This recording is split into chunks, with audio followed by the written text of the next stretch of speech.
If I saw something was difficult, I wanted to master it.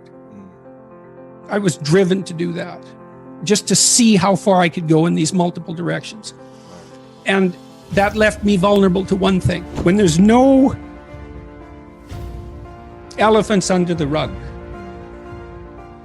and everyone's playing, if you ever have that, you should consider yourself. I think you gotta have a dream. The School of Greatness. Really? Yeah. Please welcome Lewis Howes. Is there any skills you wish you would have developed in your 20s that you didn't develop sooner? Maybe you have them now. Well, I've really thought about that. I've really thought about that recently. What would those few skills be that you wish you would have developed and you wish everyone would develop?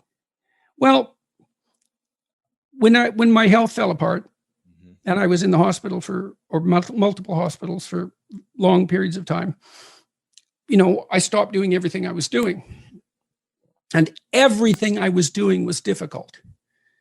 My clinical practice was difficult. The professorial job was difficult. The company I was running was difficult. The writing was difficult. The podcasting and interviewing was difficult. Yeah, the lecturing was difficult. It was all difficult. And I'm not complaining about the difficulty. I actually loved that.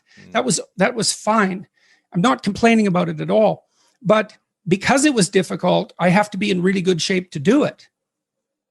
And so then I wasn't in really good shape. And so because I wasn't in really good shape and everything I had done was difficult, I didn't know what to do. And I couldn't get back on top of things because it was like trying to jump into a car going 200 miles an hour. It's like, well, what I started doing back in December really is when I started working again, although I had been writing to some degree over the last 2 years. I started doing podcasts like this, and they're not easy. Yeah. You have to be,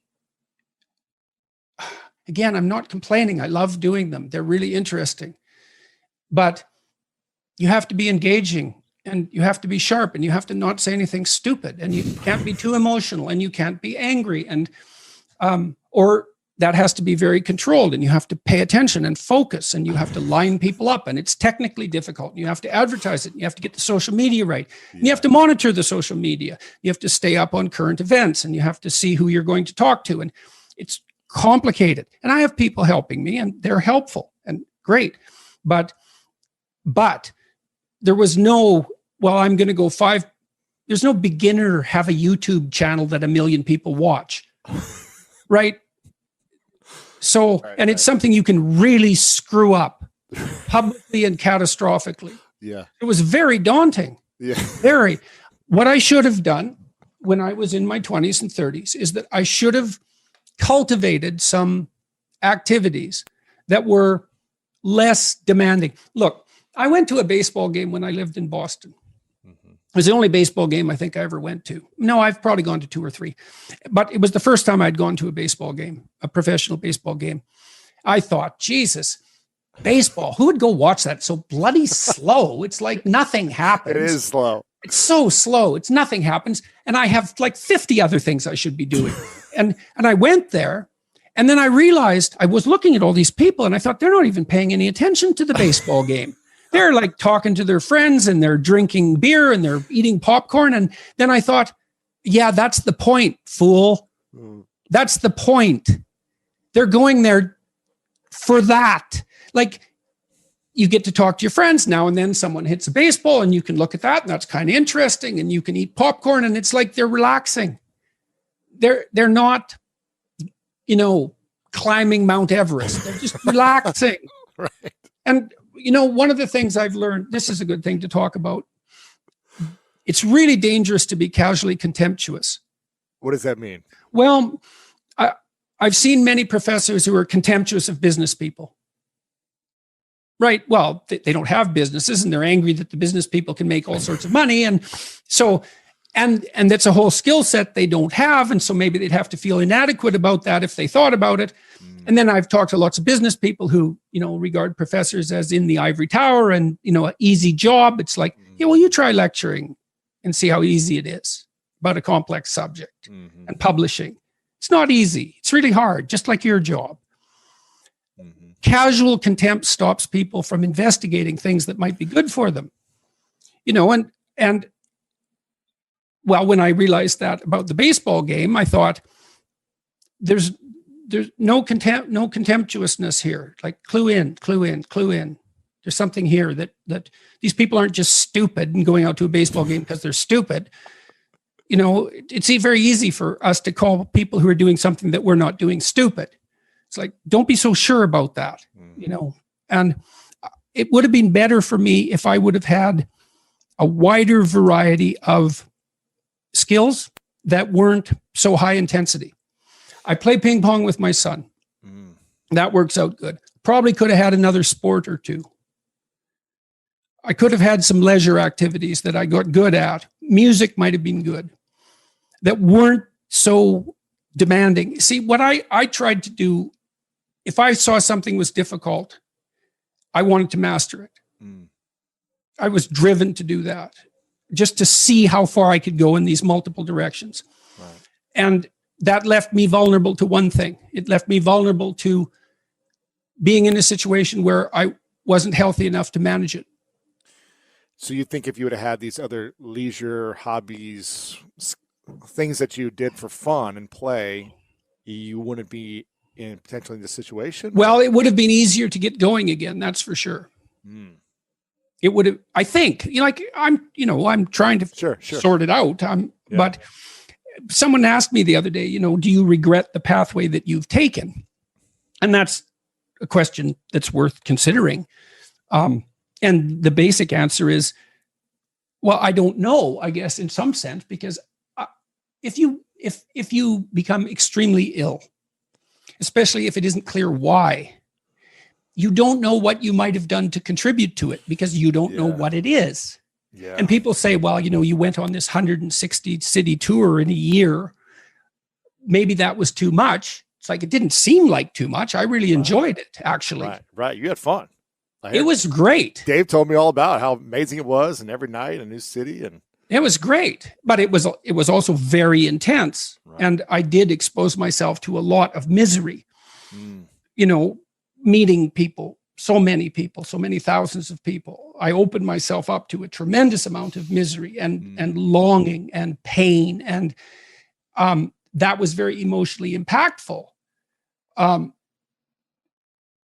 I can't say with certainty that what the consequence of that was. Right. I mean, I'd worked as a clinical psychologist for decades, and I had to deal with people who were in trouble all the time. And that was actually an extraordinarily positive enterprise, because although I was dealing with very serious issues and people were in trouble, they were on a good path and getting better. And we were collaborating in that. So it was a lovely enterprise. I loved it. It.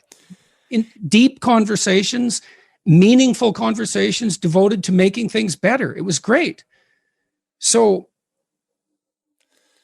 it's tough to know, I guess, then. Yeah. I don't know. Yeah. It's what I have observed, however, is, so I've been opening up my day to work more and more. So now I work from 3:30 to 6 fairly intensely every day. And I started one day a week, and then it was 2, and then it was 3. And then I could see, was I better when I was working, or was I better when I wasn't working? And the answer was clear. I was better when I was working.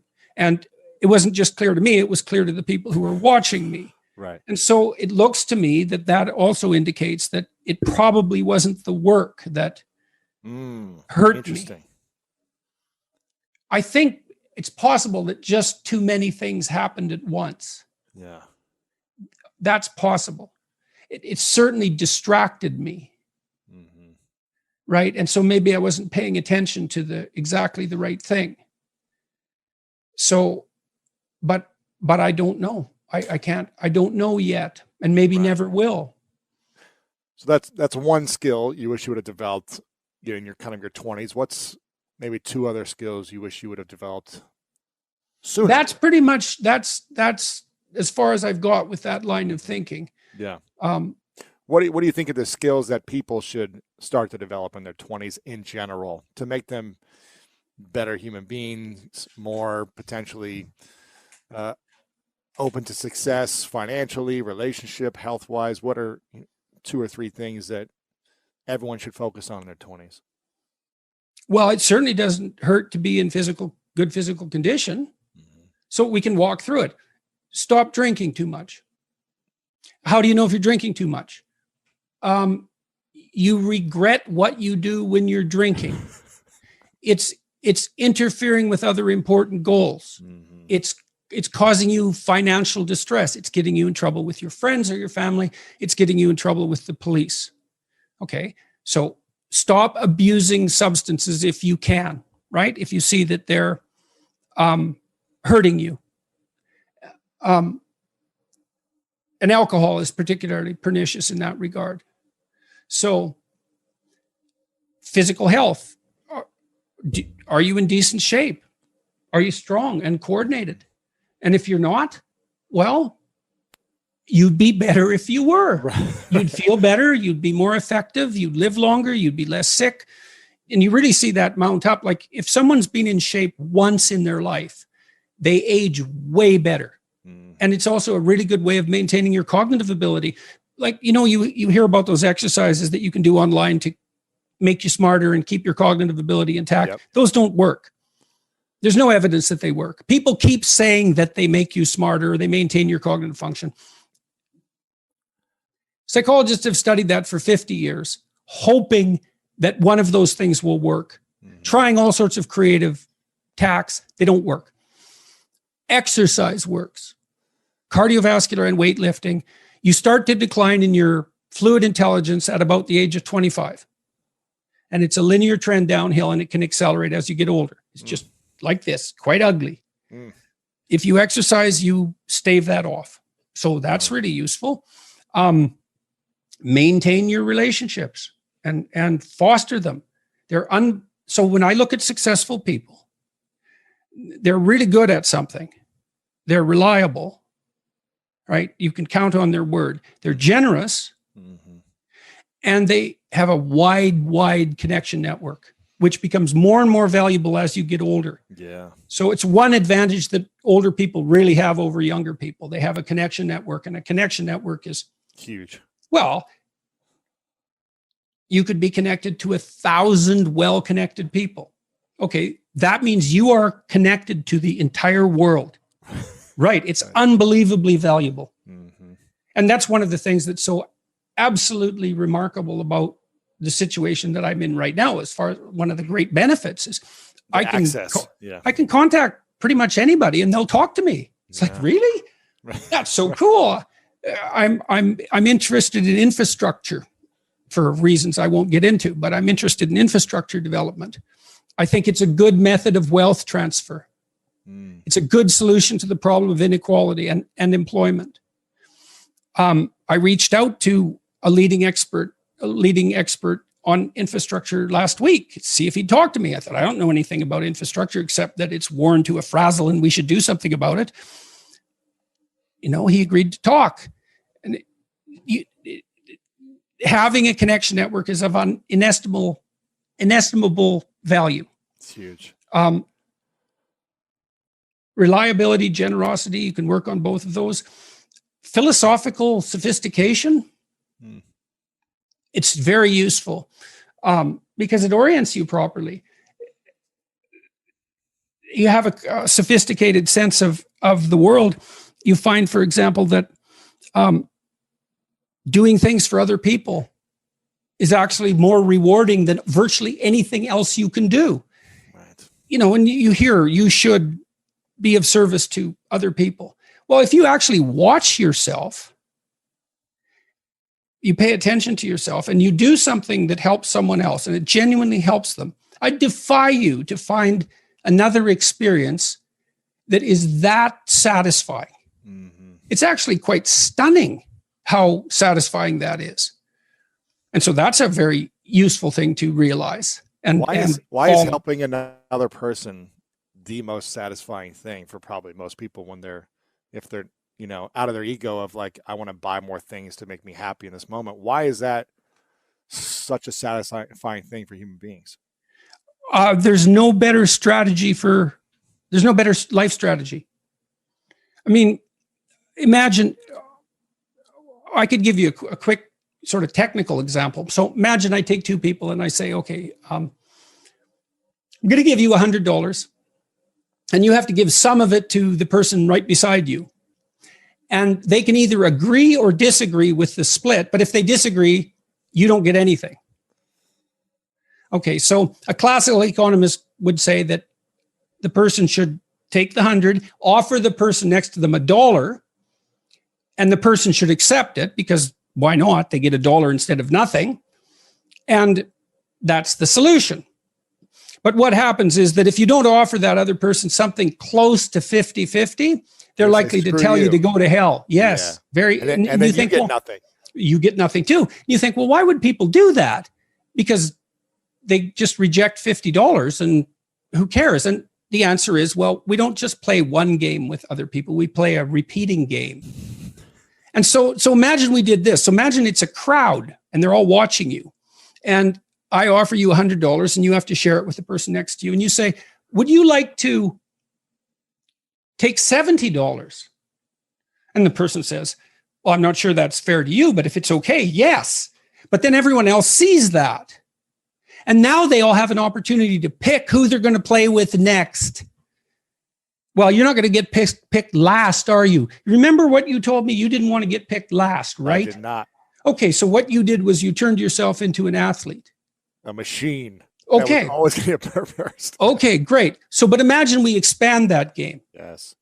And we say, you want to be the person that everyone wants to play with. Yep. Well, then all you have in your whole life is invitations to play. Well, how are you going to be that person? Be productive, straightforward, generous. Make everyone else better around you, and they're going to want to play with you. Absolutely. So there you go. And then you get to play. Yeah, exactly. Well, how is that not the best possible deal? It's clearly, see, so if the ethical argument is put properly, it is by far the most compelling argument. It's like, if you want to have everything you could possibly want and more, then be a good person. The better a person you are, the more likely that is to happen. That doesn't mean that you're completely protected against getting cut off at the knees, but there's no better strategy. That's it. And you can even think about it selfishly. And I talk about this to some degree in Beyond Order. Let's say that you want to be selfish. You think that's the best possible strategy. Why should I care about others? Okay, let's say you should only act in your own best interest. Well, then it's like, well, what's your best interest? Well, what does interest mean and what does you mean? What's in your best interest? Your best interest. 3 mysteries. What's best, what's interest? Okay. Well, there's you, but you aren't just you right now. You're you, and you tomorrow, and you next week, and you next month, and you in 5 years, and you in 10 years, and you when you're a pensioner. You're a community of selves stretched across time. And so if you were enlightened and selfish, you would act in a manner that would benefit that entire community across time. And I don't think that's any different than acting on the best possible part for other people. I think they're the same problem. Yeah. So I think as soon as human beings discovered the future, we were no longer singular individuals. We're instantly each a community. And then the community ethic prevails. And the community ethic is, I want to win in a way that makes you win. That's the best possible victory. If I win and no one else wins, then what's the point? Well, you think it's a zero-sum game. It's either you or me, or maybe I want the comparative status. But I would say, even if you want the comparative status, let's say you're motivated by that. What would confer upon you, even hypothetically, more status than to be the most popular person while being chosen for games?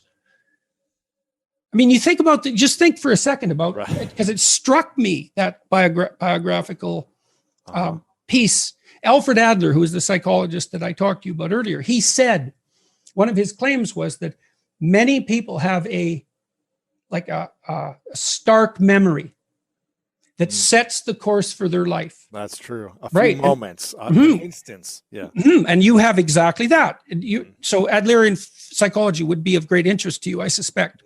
Interesting. But partly, you see, what happened was you had a true revelation. You thought, if I'm being picked last, something is wrong.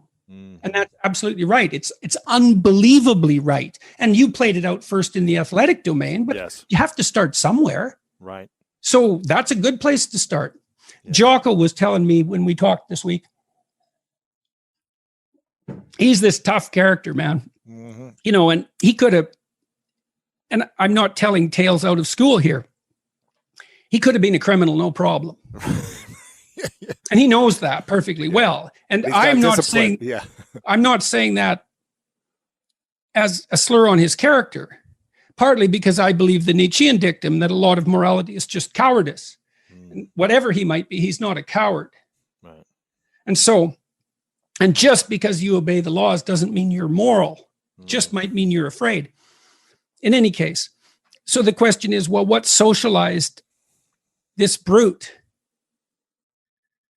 Well, he was taught in the Navy SEALs. Yeah. Take care of your team. That's your fundamental purpose. And he noted, and we had a long discussion about this. The successful guys, man, they've got your back. Wow. Right. You know that above all. Yeah. And if you aspire to a leadership position among those brutes, let's say, and you aren't someone they know to have your back, they're not following. You're not going to make it. Yeah. You're not going to make it. And so this is why the discussions of power that are so prevalent in modern culture bother me so much. It's like, you think male hierarchies are predicated on power? You really think that? They are when they've gone rotten. But when they're not rotten, that's not what they're predicated on at all. The capacity to exercise power, that's really important. You need that. It has to be part of you for you to be admirable. It's like you could be a badass son of a bitch. Yes, I see that. And that way I'm somewhat intimidated by you. And that's actually a testament to your moral virtue, that you have enough force and power to be intimidating. But then if you can encapsulate that and take that potential for power and harness it to this broader good, well, that's unstoppable. And a real functional hierarchy, that's what it is. Yeah. I know how important your wife is to you, and it's actually the first thing you write about is the importance of the 50 years you've been in love with your wife. I'm curious, what is the thing you love most about your wife? That's my first question. I think it's very difficult to say exactly why you're attracted to someone. There's lots of factors, and many of them aren't known to you, really. She's provocative, she's witty and sharp. And so there's always an element of game playing.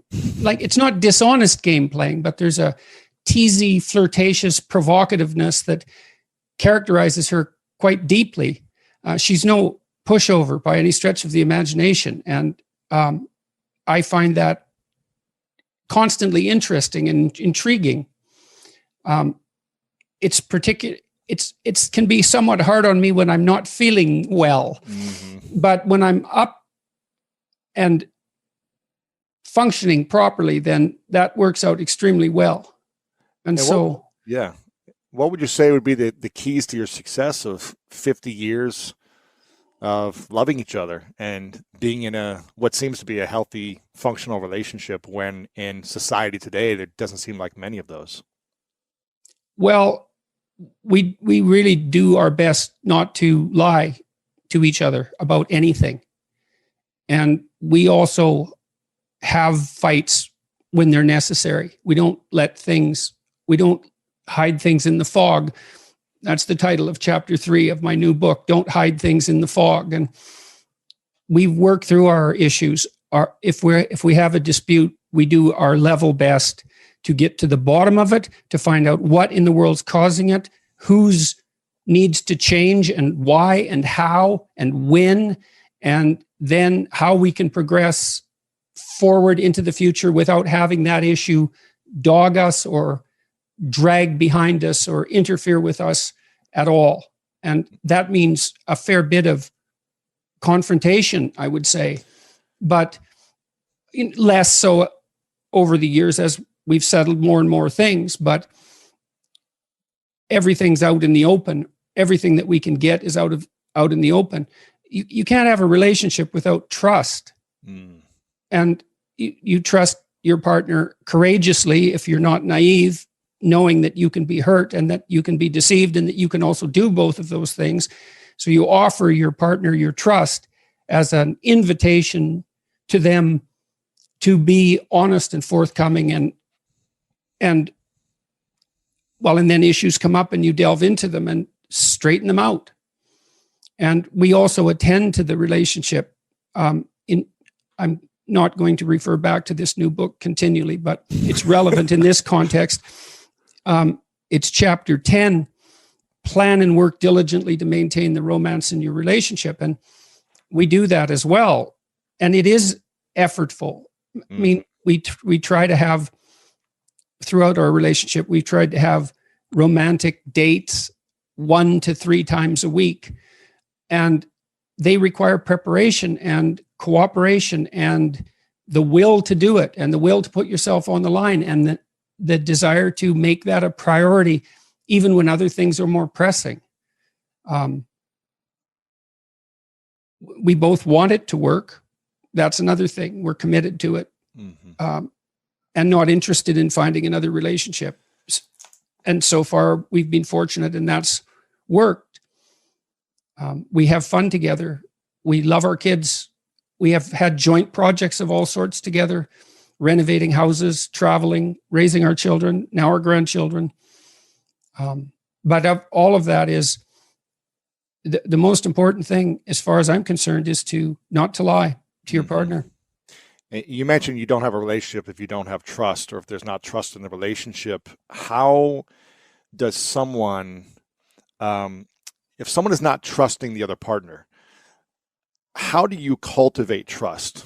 If you're 100% honest with that person, if you are transparent about every action you make in your life, if you're, they have access to whatever they want to see, and you're constantly creating trust, but for whatever reason, they still might be jealous or insecure or not believing you. How does someone get someone to trust them? Or is it not about them at that stage and it's about the other person and their insecurities? Well, it depends very much on the particulars of the situation. So I don't know if there's a generic answer to that. I think that you can establish the ground rules explicitly, and have a discussion about it. Are we going to lie to each other or not?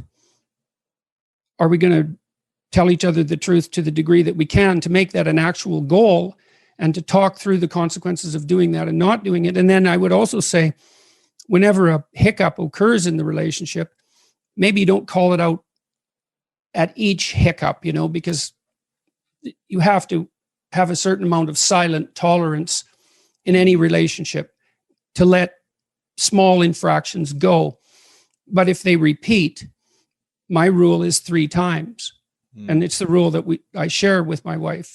If something happens 3 times that is causing emotional upset, anger, jealousy, disappointment, resentment, frustration, any of those things, anything that you don't want to experience and that you especially don't want to experience repeatedly, then you can call it out. And if you have 3 examples, your case is much better made than if you just have 1. And I would also say that when you call it out, you could say, look, we were at a party the other night and it looked to me, I felt as if you were paying too much intense attention to Dave. There was some flirting going on there. That's what it looked like to me. There was some flirting going on there. And, that made me uncomfortable. Well, you don't say, well, you were flirting, stop doing it. You say, well, this is how it looked this is what it looked like to me, and here was my response. And then you want to think, and maybe I'm a damn fool and blind and jealous and stupid, and I'm misinterpreting, or maybe it was a harmless flirtation of the sort that people will engage in because it adds a little bit of spice to a social interaction. You want to find out. Like it's really convenient if it's the other person's fault, except then you're laden with living with that person. So it really doesn't help you anyways, but it's convenient because then they have to change. But you've got to think about this over the long run. You're going to be interacting with this person on a minute by minute basis for decades. If you're the idiot and that's causing trouble, then you should find out. So you want to say, well, look, this is what I saw. What's your explanation of what's going on? And then they'll offer you their viewpoint, and hopefully they'll do the same thing. They'll think, well, this is my intent. And maybe they have to go think about it, but this is my intent and this is what I saw. And I think you're being oversensitive in that situation. And you peel back the explanations layer by layer until you both agree on what happened, and more importantly, on what you're going to do about it in the future. And that's really hard. And especially if there is something going on that's not straight, because that will require quite a bit of digging. It'll probably result in anger and tears and a fight. And that's very unpleasant. It's easier in the short term to avoid that. But hopefully the consequence of that is you don't have to have that fight again. Right. You have to come to a negotiated agreement about that situation. And you have to pay attention to your own uncomfortable negative emotions in order to manage that, and not pretend that everything's all right, or that you're nicer than you are, or that you're less jealous than you are, or less blind. Or see, one of the things I learned from Carl Jung, the psychoanalyst, about marriage was that there is a reason marriage was a vow. Like the vow is that you stick together. Okay, so now imagine that's a vow. Okay, you do not get to leave, period. Okay, so what does that mean? Well, on the upside, it means that you don't have to be alone. It means that your family will have continuity over decades. It means that the narrative of your life won't be fragmented and broken by divorce or sequential divorce. It means that your children can grow up and maybe have their children within a continuing family. It means that your children will be able to maintain relationships with the grandparents on both sides and the cousins. Like, it's a big deal to maintain that. There's huge advantages in it. It means that you'll have someone there when you're not well, and so will your partner. And it'll mean that you have someone to share all of the positive things of life with. So there's huge advantages to it. Okay, so why does it have to be a vow? Well, I don't think you can tell the truth to someone who can run away. Because if you tell the truth to someone and they can run away, then they'll run away. Right.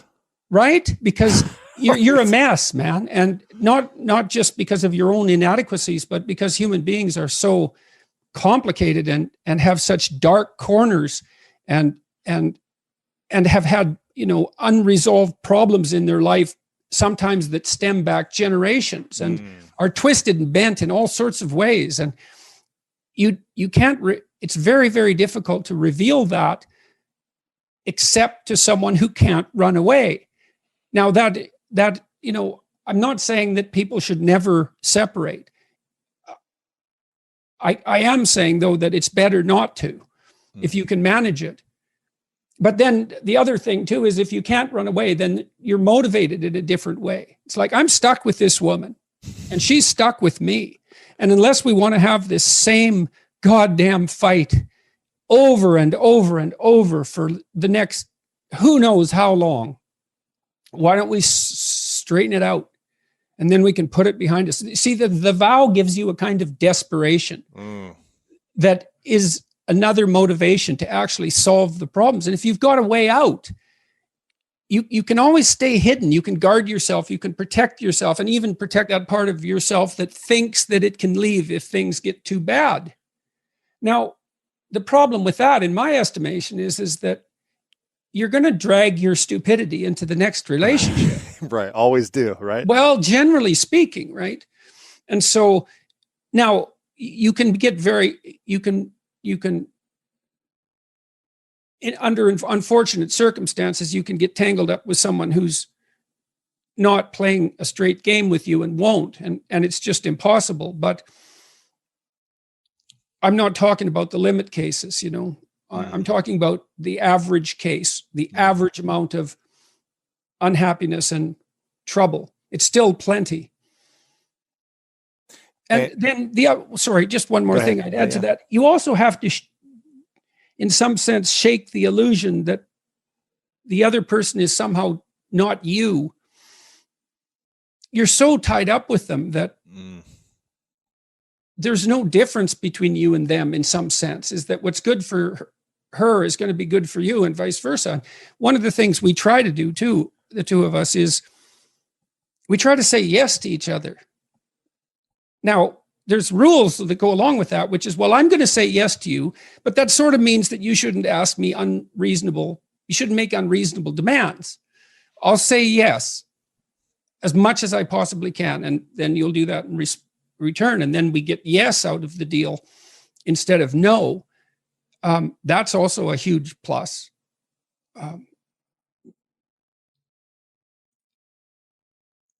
So that's.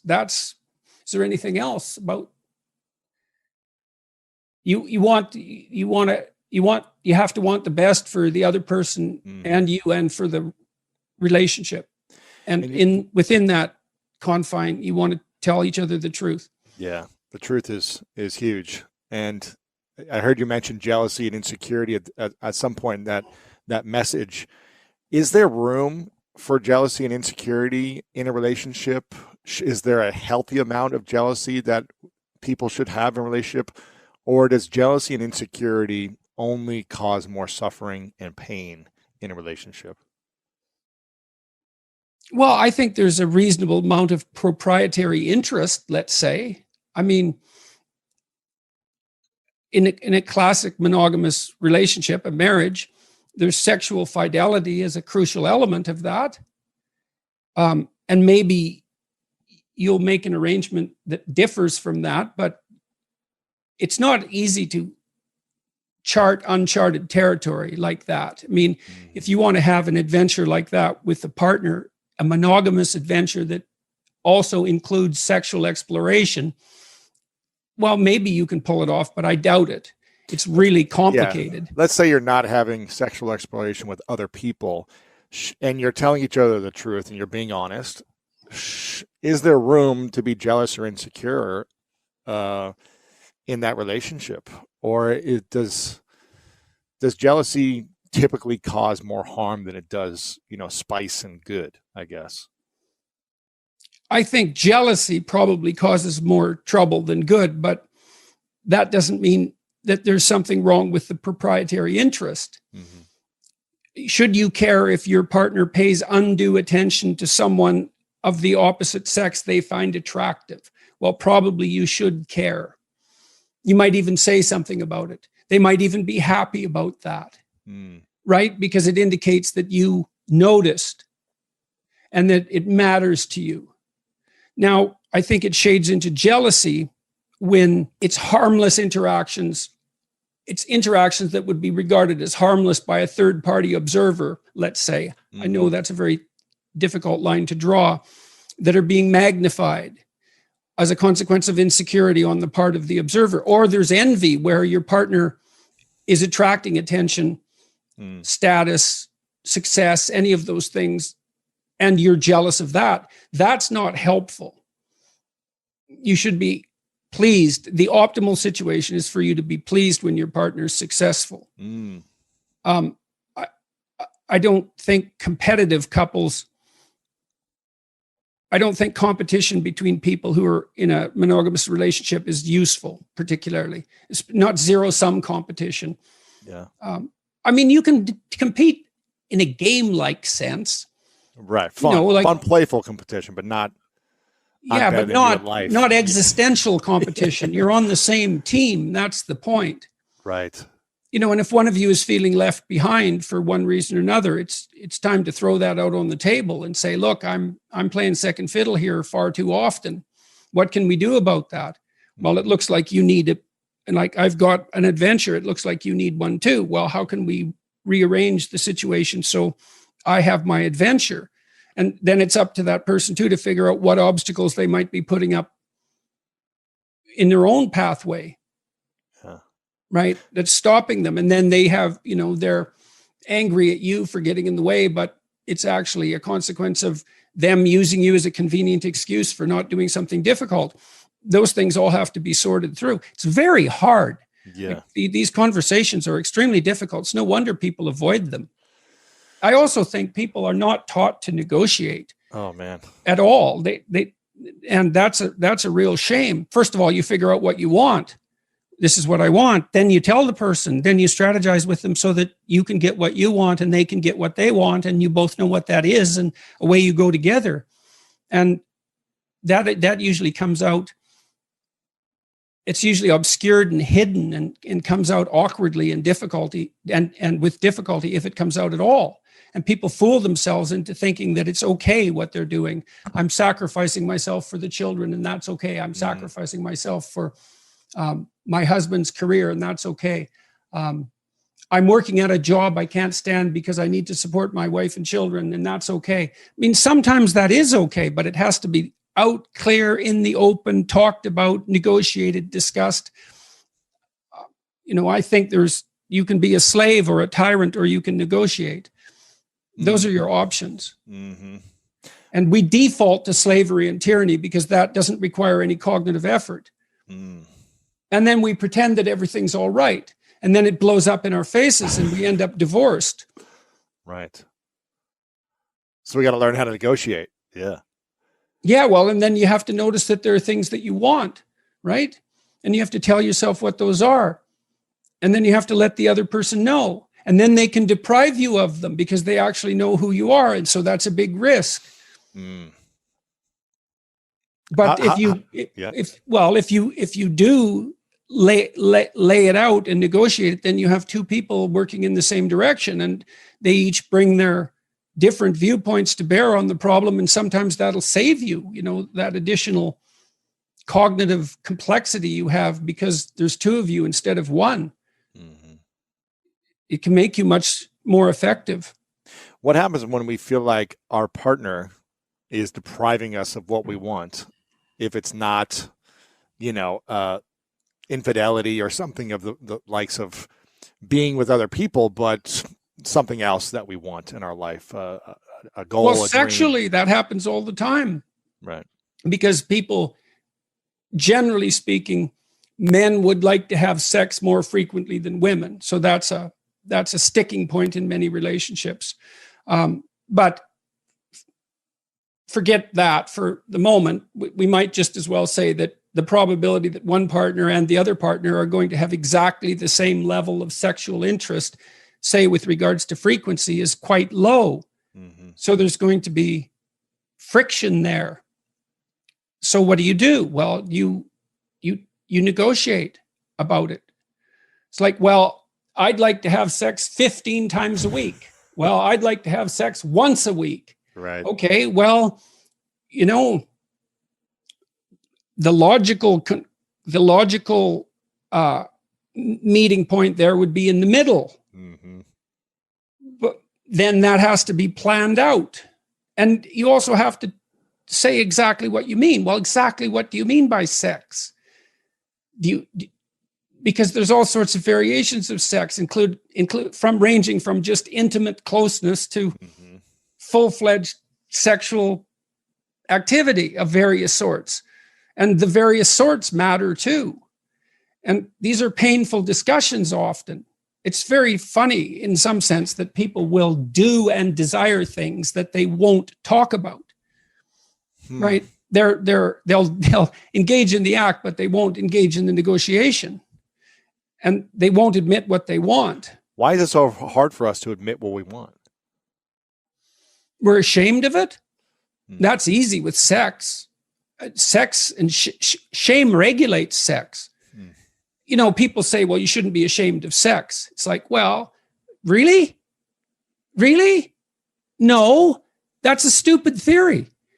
We arrest people who expose themselves in public. Why? Well, because we don't want people masturbating in public. We assume they should be ashamed enough not to do that. Shame regulates sexual behavior. So we're embarrassed about our desires. And, naively, you'd think, well, you can just shed that. Well, first of all, no, you can't. And second of all, it isn't obvious at all that you should. What you might be able to do is to determine how to play out your sexual life in the confines of your relationship in a manner that neither of you do find shameful. But that's just think how hard that is.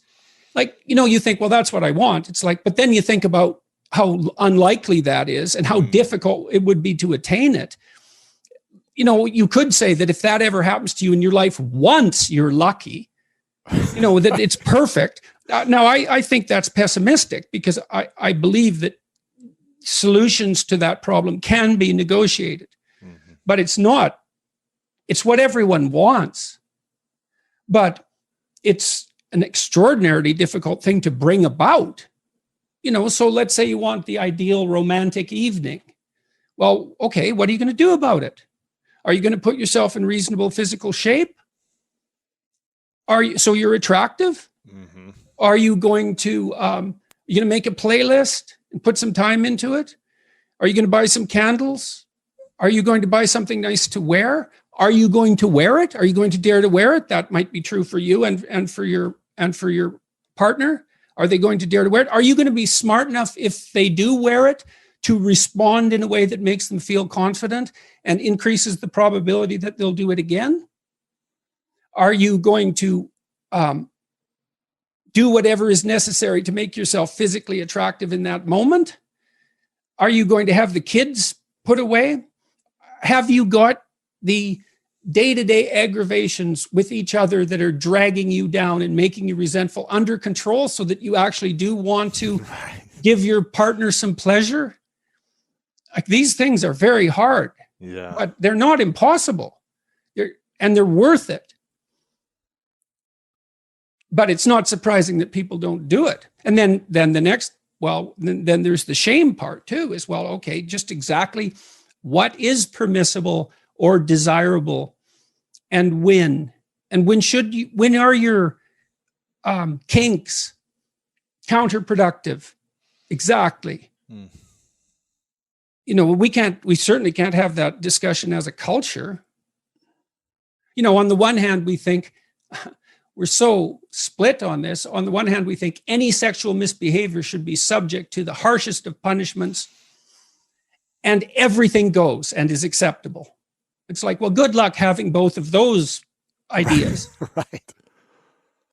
It's so interesting to me to watch this. There's just outrage, constant outrage about sexual misbehavior. And fair enough. Like, that doesn't surprise me. When you mean sexual misbehavior, you mean someone cheating or someone having an affair, or what sexual misbehavior? Yes, or unwanted sexual attention or sexual harassment. And I'm not saying these things don't happen or that they're not nefarious and awful. Obviously they are.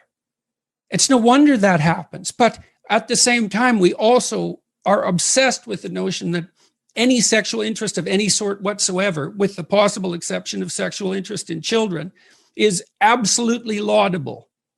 Well, sorry, you can't have both of those things. Right. So, and because we want both of them, insist upon both of them, then we can't even have a discussion. We can't have a discussion about pornography. It doesn't look to me like pornography is really a very good idea. I don't think it's helping anyone. Now, there might be codicils to that, freedom of expression, some potential educational utility, the pleasure that's a consequence of sexual utilization of pornographic material. But I would still say, seeing all that it's not a net social good. It doesn't do the people who produce it or who consume it any good. And I don't believe that anyone feels like a better human being after utilizing pornography for sexual gratification. Now, you might say, well, that's because they've been shamed about sex since they're born, and and that's a consequence of our crooked culture. And in a utopian world, we wouldn't have that shame. And no, it's way more complicated than that. Mm-hmm. And I read something in one of the YouTube comments in my video the other day. I was talking to Abigail Schreier about the apparent fact that today's teenagers are having much less sex. One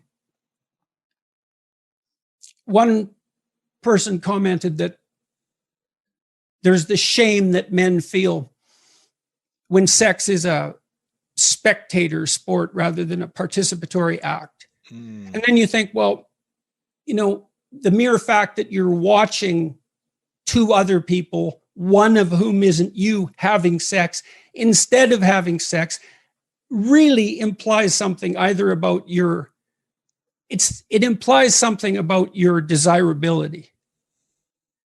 It's pretty hard to shake that, isn't it? Or your courage. Why is it that you're sitting there alone at night with your laptop on your lap? What the hell's wrong with you? Well, nothing. It's just we should dispense with sexual shame. It's like, no, probably not. That's probably not the answer. Well, so that was all, why do people have a hard time negotiating about sex or talking about it? Well, it's no bloody wonder. Sex is such dynamite. I agree. This could be a 4-hour conversation on that. I'm curious. Yeah, well, that would be a good conversation. We need to have about a 50-hour conversation about that. You should do a series on your YouTube channel about that. I'm curious about the biggest challenge you've had to overcome personally in your marriage that you're really proud of that you overcame in the last, I don't know if you've been married for 50 years, but I know you wrote that you've loved your wife for 50 years. But what's the hardest thing that you had to overcome as a man or a human being in this relationship that you're extremely proud of that you did, in fact, overcome it, or you've improved upon it in a major way? I don't know if I'm proud about it. Proud of it. Like the success at these things seems so unlikely and so dependent on good luck in some sense that, mostly if things go well for me, I'm generally grateful that I escaped from the axe, rather than being proud of it. We did a good job of working through our attitude towards how we were going to treat our children. So we were on the same page all the time, pretty much all the time. And so the kids we didn't let the kids appeal to one of us or the other. We really participated in their upbringing. And we talked all that through, and that's good. We have good relationships with our kids, both of us, and that was really necessary too, because my daughter got unbelievably sick for massive amounts of time. And my son, we had to ignore him a lot because he just wasn't dying. So it was like, kid, sorry, like we got a problem here. And he was great, man. He just rode through that like a master. But if we hadn't sorted out our child rearing philosophy, let's say, it would have sunk us for sure. Well, because it was so close to the edge that, few marriages survive the death of a child, and no wonder, but the serious illness of a child is also an unbelievable stressor. And, we sailed through that as well as could be hoped. You kind of know that because you look back and you think, well, do we regret? Right? And of course, there's the odd regret. One thing when you have a sick child, you have this terrible conundrum all the time of, well, how hard do you push them? Mm-hmm. When do you allow the illness to be a reason that they aren't doing something? when do you allow them to use the illness as a reason that they're not doing something? Well, it's really, really hard to get that right. And sometimes we pushed harder than we should have and misunderstood too. But at least we did that together. And my wife, I've seen many women protect their children from the father. They don't trust him.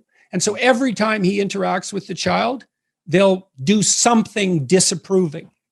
A look, they'll put him down. Now, it's not like men don't do that to their wives. There's all sorts of tricks that men have for their wives. Men are very good at turning their wives into drudges, for example, for a variety of reasons, which we can go into.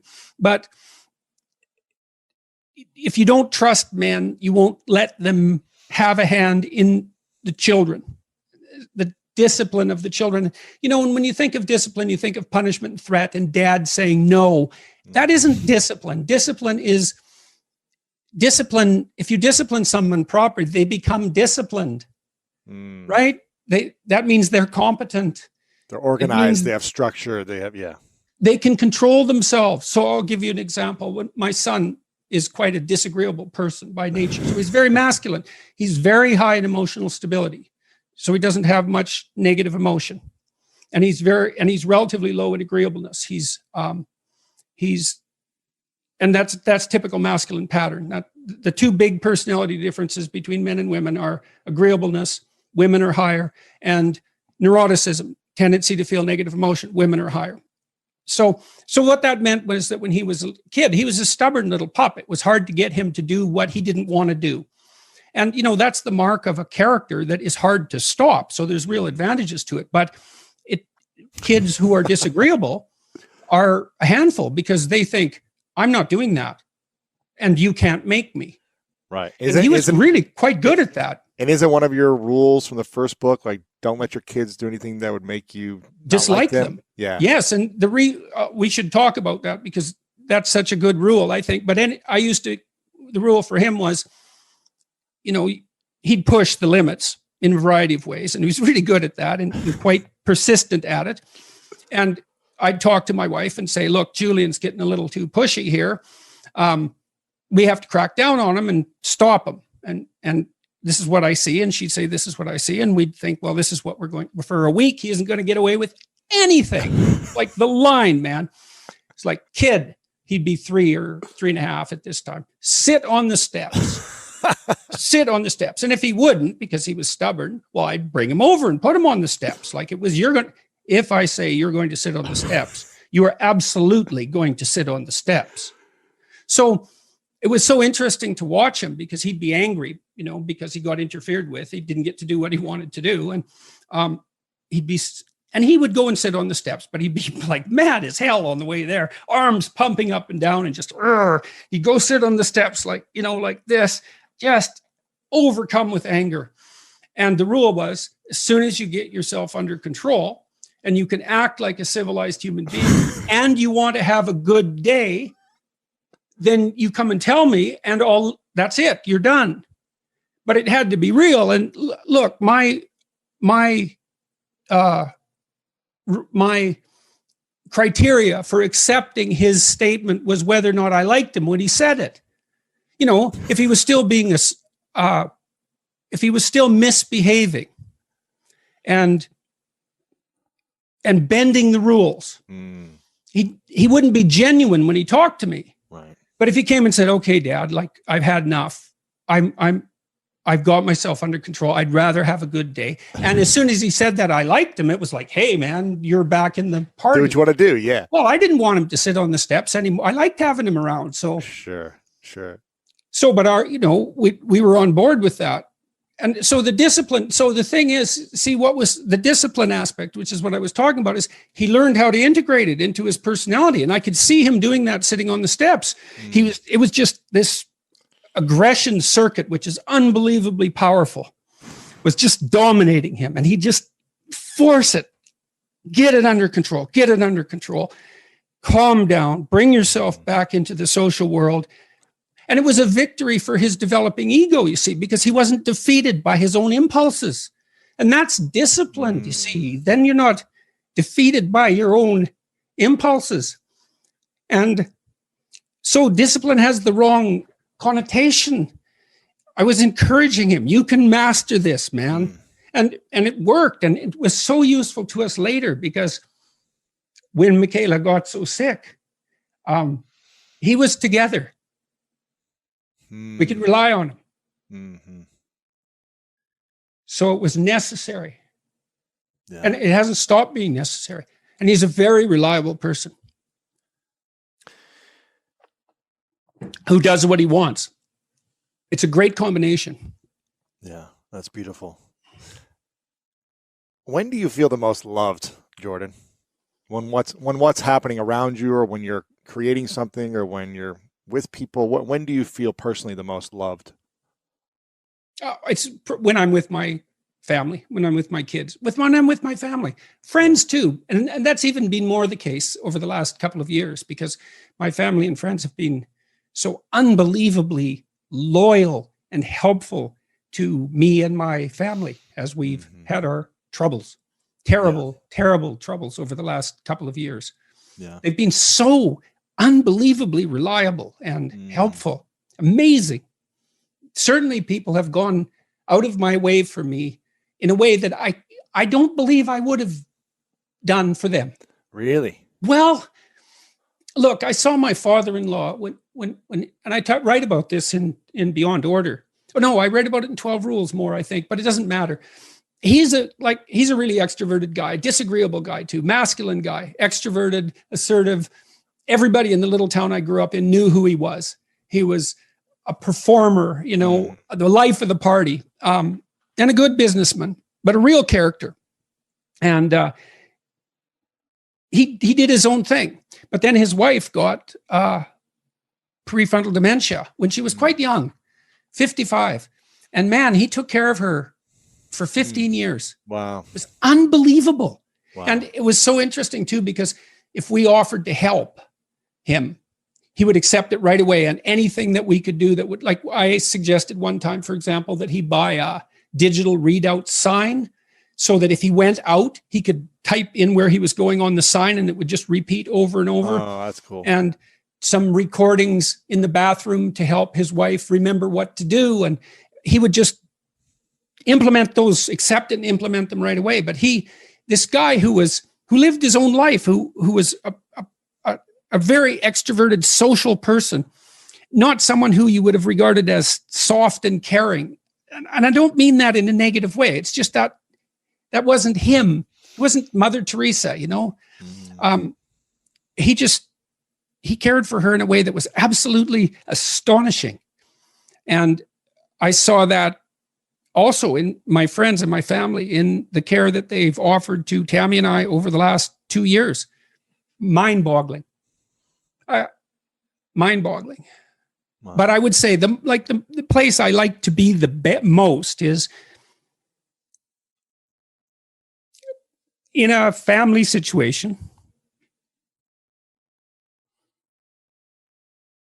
when there's no elephants under the rug and everyone's playing.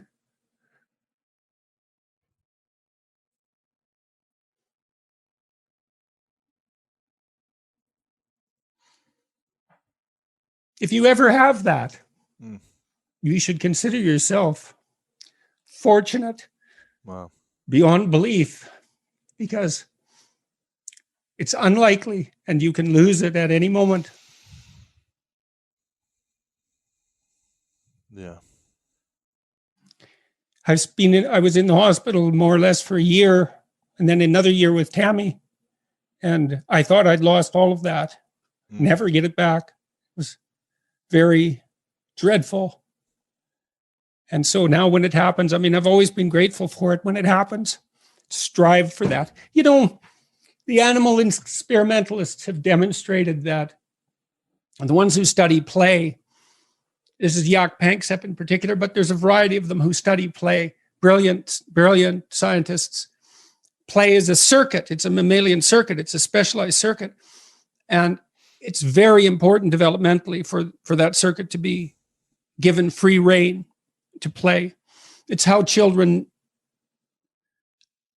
play out roles in the world that they're eventually going to adopt. They play mother, they play father, they play all these different roles, and that's how they learn to be those things.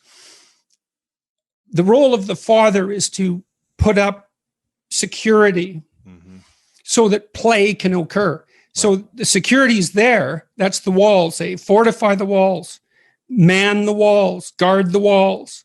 But within the walls, then that's where play can take place. And play is very easily disrupted.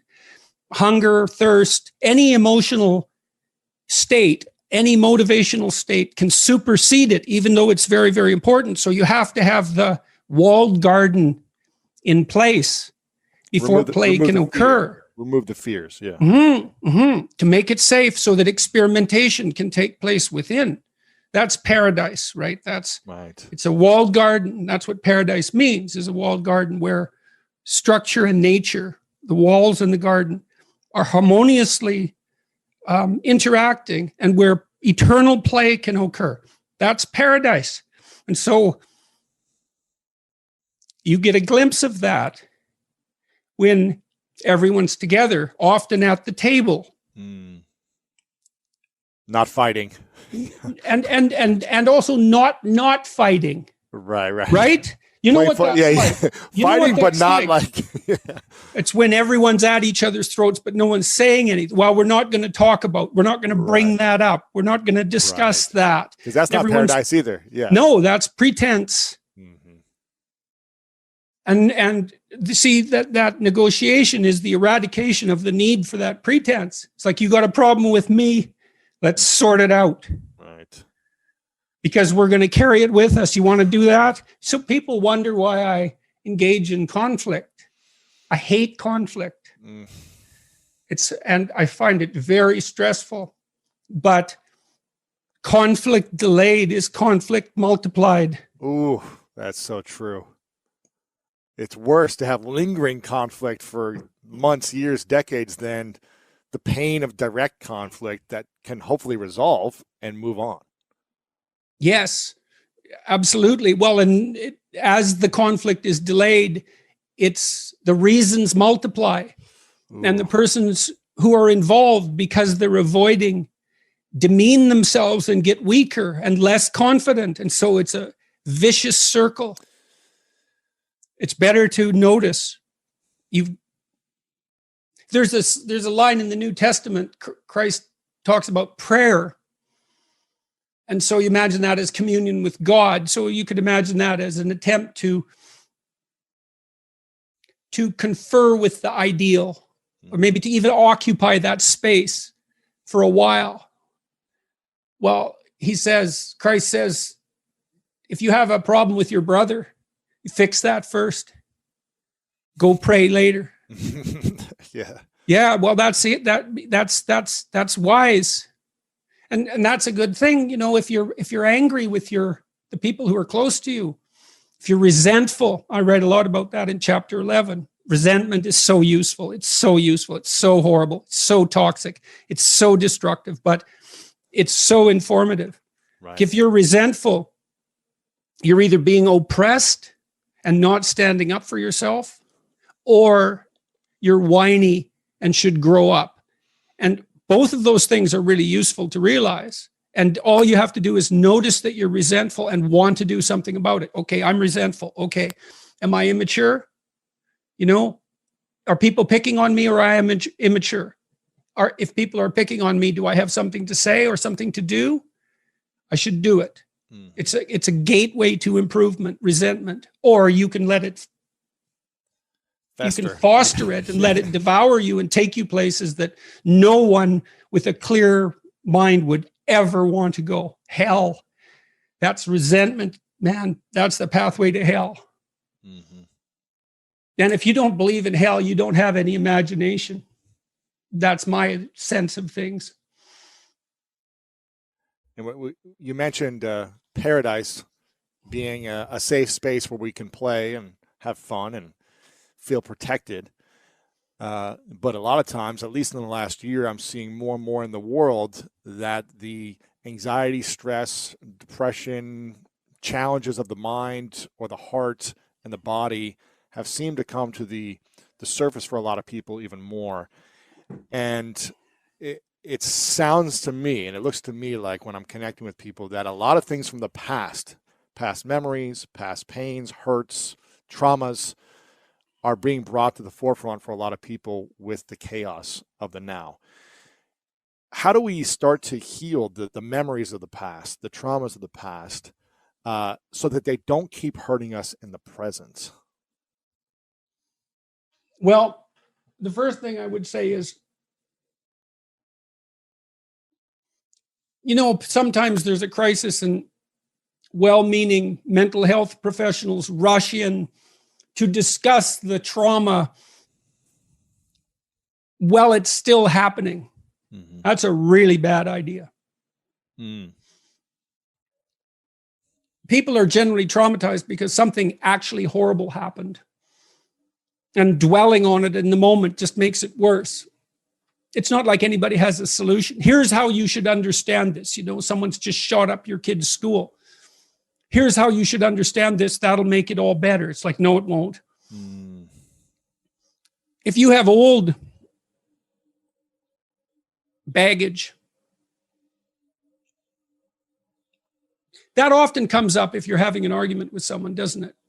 You know how it is. This is partly why people don't like to have a dispute within a relationship, because it's a thread and you pull on that thread and just, God, we had another rule. Do not agree with something you don't agree with. Ooh. Like if we decide, you and me, that we're doing this, we don't go back and say, well, I didn't really mean it. We don't get to play revisionist with our history. So if you don't agree, fight, object, or hold your peace. Mm-hmm. Because you see what happens with couples is there's a little fight, and then one says to the other, yeah, but you did this. And then that person says, yeah, I know I did that, but then that was because you did this, and each this gets bigger until what's on the table is, why the hell should we stay together at all? Right. And so every fight becomes, why the hell should we stay together at all? So that's another thing you want to do, is you want to have the fight about this thing. Not about everything. About the past, not everything. It's like, okay, you were flirting. I think you were flirting more than you should have been. Okay, so I go away and I think, well, okay, maybe I was. Okay, well, then we have to have a discussion about why. And maybe we can solve that. But mostly what we have to do is figure out how to not have that happen again. Okay, so we're going to go see the same couple again. What is it that you want me to do? So I'm the flirtatious one, let's say. What do you want me to do? Well, you have to figure that out. It's like, no, I'm stupid. Like you. We're equally stupid. I need to know what would satisfy you. And you need to figure out what would satisfy you, so I know. And that's also extremely useful, is establish your conditions of satisfaction, make them explicit, let the other person know. Yeah, you can't read someone's mind. Yeah. We're very bad at that. We're bad at reading our own minds, for that matter. Yeah. So if I have a fight with Tammy, let's say, sometimes I remember to say, okay, what do you want me to do right now? What can I do? What should I say and mean? And you think, well, you shouldn't let the other person put words in your mouth. Well, fair enough. I'm not asking for something false. I'm saying, I'd like to not have this happen. Can you see a way out? Is there something I could do to increase the probability that that's the route we could take? And, sometimes that works. But the other person has to let you know what they would find satisfying. You mentioned sexual shame, and it triggered something in me about just the shames of the past that people tend to hold on to. I think I might have mentioned this to you the last time we talked. I'm not sure if you know, but I was sexually abused when I was 5 by a man that I didn't know. And for 25 years, I held on to the secret, the shame. And if anyone ever knew about this, then I would never be loved. Right, because you feel contaminated permanently. I would, I wouldn't have any guy friends. No girls would find me attractive. My parents would disown me. I went down the rabbit hole of these stories of, I'm the only one this has ever happened to. I never saw any examples of this happening to. Right. And about 8 years ago, I started to really heal that and start sharing that shame in many different therapeutic experiences that allowed me to start the healing process. I'm curious from your perspective, with all the work that you've done, what is the best approach for someone to really heal their shame? Whether it's around sexual abuse or trauma or just anything, whether it be small or big or any type of shame that they might have. How does someone release shame in a healthy manner so that it doesn't make them a prisoner of these emotions of the past that hold them back? Well, you hinted at a few things when you just described what happened to you. Is you said, well, first of all, I thought I was the only person this had ever happened to.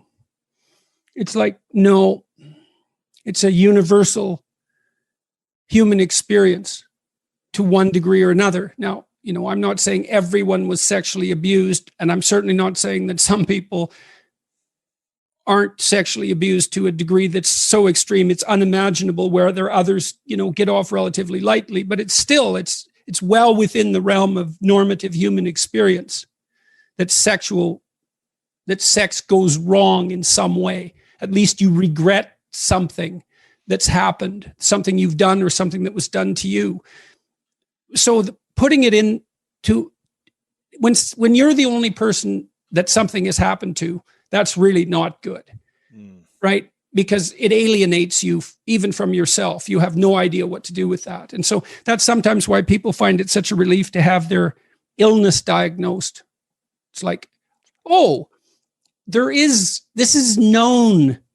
There's a category. Other people have had this experience. Maybe there's a pathway through it. So just knowing that you're not the only person like that can be very helpful. Updating, it's like, how old? 5. Okay, well, one thing to realize when you're 25 and you were abused when you're 5 is that you're not 5 anymore. Right? That the person to whom that happened is no longer there. You're there. But so, you might feel afraid of relationships. You might feel afraid of all sorts of things. But a lot of that was, you're sort of feeling that like that residual 5-year-old. I tell a story about one client I had. She was abused by her older brother, and she told me the story. And I drew a picture in my head while she was, I kind of pictured her at 5 and this hulking teenager, taking advantage of her. But as she told the story, I realized that her older brother was only 2 years older than her. While he was 7. Was like, okay, well, she wasn't the victim of a tyrannical male in some sense. They were 2 badly supervised children. Now, that doesn't mean that what he did was right, but she was still the 5-year-old in the memory, but she was 27 when she came to see me. And so the first thing I did was just point that out. It's like, think about the 7-year-olds, right? For a 5-year-old, a 7-year-old is an adult, but for an adult, a 7 and a 5-year-old are clearly both children. Well, that just changed things somewhat. It made her feel less vulnerable in the moment. What your brain wants from you in relationship to a traumatic memory is indication that you're no longer vulnerable to the same problem. That's what memory is for, right? You remember something bad and you process it so that you change your interpretation or your behavior or the situation or whatever you can change so that it isn't going to happen in the future. And if you do that thoroughly, you'll generally let yourself rest. You have the memory to protect yourself from it happening again. Well, that's the purpose of memory in general. Right. You make sense of your past behavior so that the good things that happen to you can be duplicated and the bad things can be avoided. It's not to make an objective record of the world. It's to make a functional map of the world that you can apply to the future. And so how do we let that go? How do we disassociate something that happened a year ago, 10, 20 years ago, that is no longer happening, but seems to be triggering us? Oh, it's very difficult. Well, I would say, one of the things you need to develop if you've had an experience like the one you had, perhaps, because I don't know the details, you probably need a theory of malevolence. You need an explanation. It's like, how could a person do that? Well, you have to have an... What if the explanation isn't good? They were just bad person. They just... Well, then you need a philosophy of bad. You need a philosophy of evil.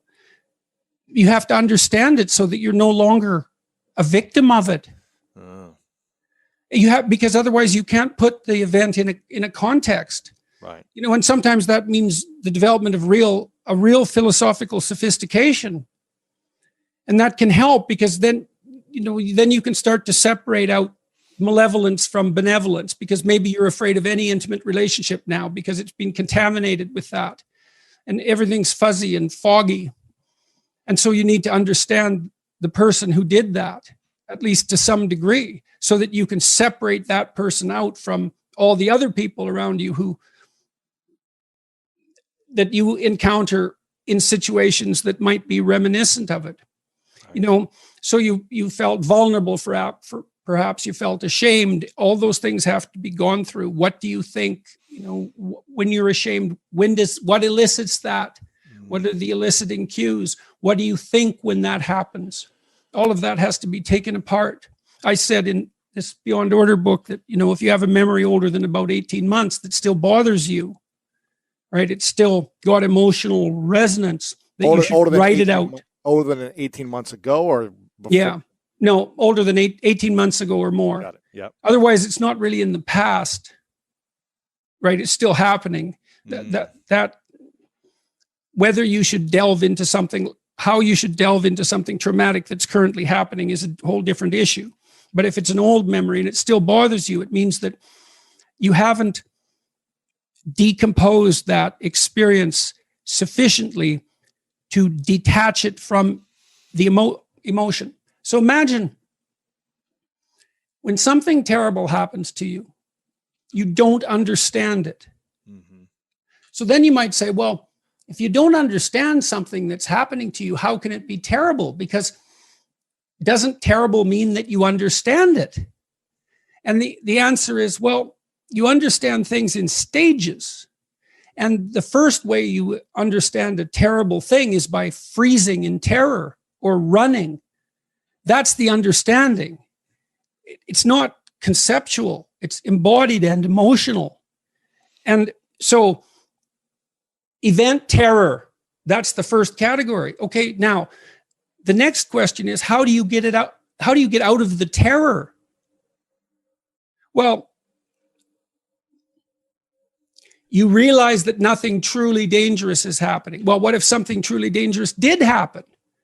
Then you elaborate your view of the world to the point where you're no longer vulnerable to that terrible thing. And that's extremely difficult. So the memory of something terrible stays terrible until you effortfully process it and decompose it into, well, often into a much more sophisticated map of the world. And it's really hard to do that.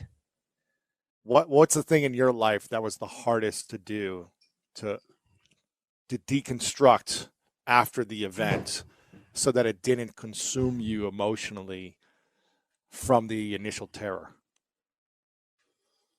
Because you study this, you practice this, you teach this stuff, but when, you know, as a practitioner teaching it, was there a time where you were like, man, this is really hard for me to understand? Oh, absolutely. It's chronic. I mean, that state is chronic for me at the moment, I would say, partly because I've become so insanely famous. And I have difficulty with that for sure. It's very difficult to understand. And I wouldn't say I've managed it.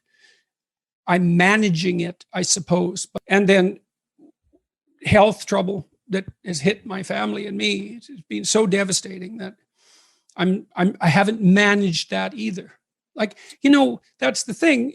I suggest to people, no, that isn't even that. It's that, what have I found that you do about terrible things? Generally, you don't run from them, especially if they're not avoidable in the future. Generally, you stand, confront, decompose, understand, adapt. But just because you generally do that and it's the best bet doesn't mean it's definitely going to work. It's just the best shot you have at it. It'd be lovely if something always worked, but if something always worked, people would never get sick and die. Right. And we do all the time. Mm-hmm. So we do our best, but that doesn't mean that always works, but it's still the best that can be done. Yeah. It's still better than all the alternatives. So how do you cultivate your own personal inner peace amongst the different changes that have come up, whether, the fame, the health challenges, personally, maybe challenges with family or friends? How do you personally keep a level of inner peace amongst the chaos? I walk a lot. I exercise a lot. Like I'm walking about 7 miles a day now and working out as well. And that's necessary. I take solace. If you didn't walk and work out, where do you think you would be? Dead. Really? Definitely. Yes, definitely. Is that physically because you wouldn't be physically taking care of your body, or because mentally and emotionally your peace would be chaotic and it would drive you to die? That. Wow. Yeah. So that you were saying, sorry, I was interrupting you. Solace, peace, that comes to you if you're fortunate. And sometimes it doesn't come. I try to do things that I think are worthwhile, that seem worthwhile, and that gives me solace, I suppose. Yeah. So I'm writing, I'm talking to people who I find interesting about things that I think are crucially important. I'm trying to learn and to communicate as a consequence of talking to these people. I'm trying to do what I can for my family and my friends, and to do what I can beyond that as well in a variety of different ways. Those are all useful endeavors, and they keep me going. What have you found to be the best practices of managing mass attention, whether you want to call it fame, mass attention, mass audience, people being fanatical about your message, your work, you as an individual? Luckily, that hasn't happened too much, the fanatical side of things. I've had the odd brush with people who were a little more persistent than was probably good. And, I could see lurking signs of mental health issues behind that. But fortunately, very little of that has happened. And that's certainly all for the good. It's because you're not living in LA. That's probably why. Well, could be. But for whatever reason, I've been pretty fortunate about that. Yeah. I talk over what I'm doing with the people around me all the time and try to keep it on the proper pathway to the degree that I'm able to do that. And to see if what I'm doing is justifiable and ethical. And we're all terrified of this, to a degree that is very difficult to communicate. We live in a time where if you make a mistake, you can be shredded. And I would say to some degree, the more visible you are, the more thorough the shredding. Oh, right. Yeah. And so the cost of an error, an ethical error, is unbelievably high. The cost of the appearance of an ethical error is extremely high, much less the cost of an actual ethical error. And so we're very careful to try to act ethically in every manner possible, appearance and reality. Because everything's being watched. Yeah. Well, and I have no idea how any of this looks from the outside, but my reputation has been on the line publicly many, many times. And partly, sometimes outright accusations, sometimes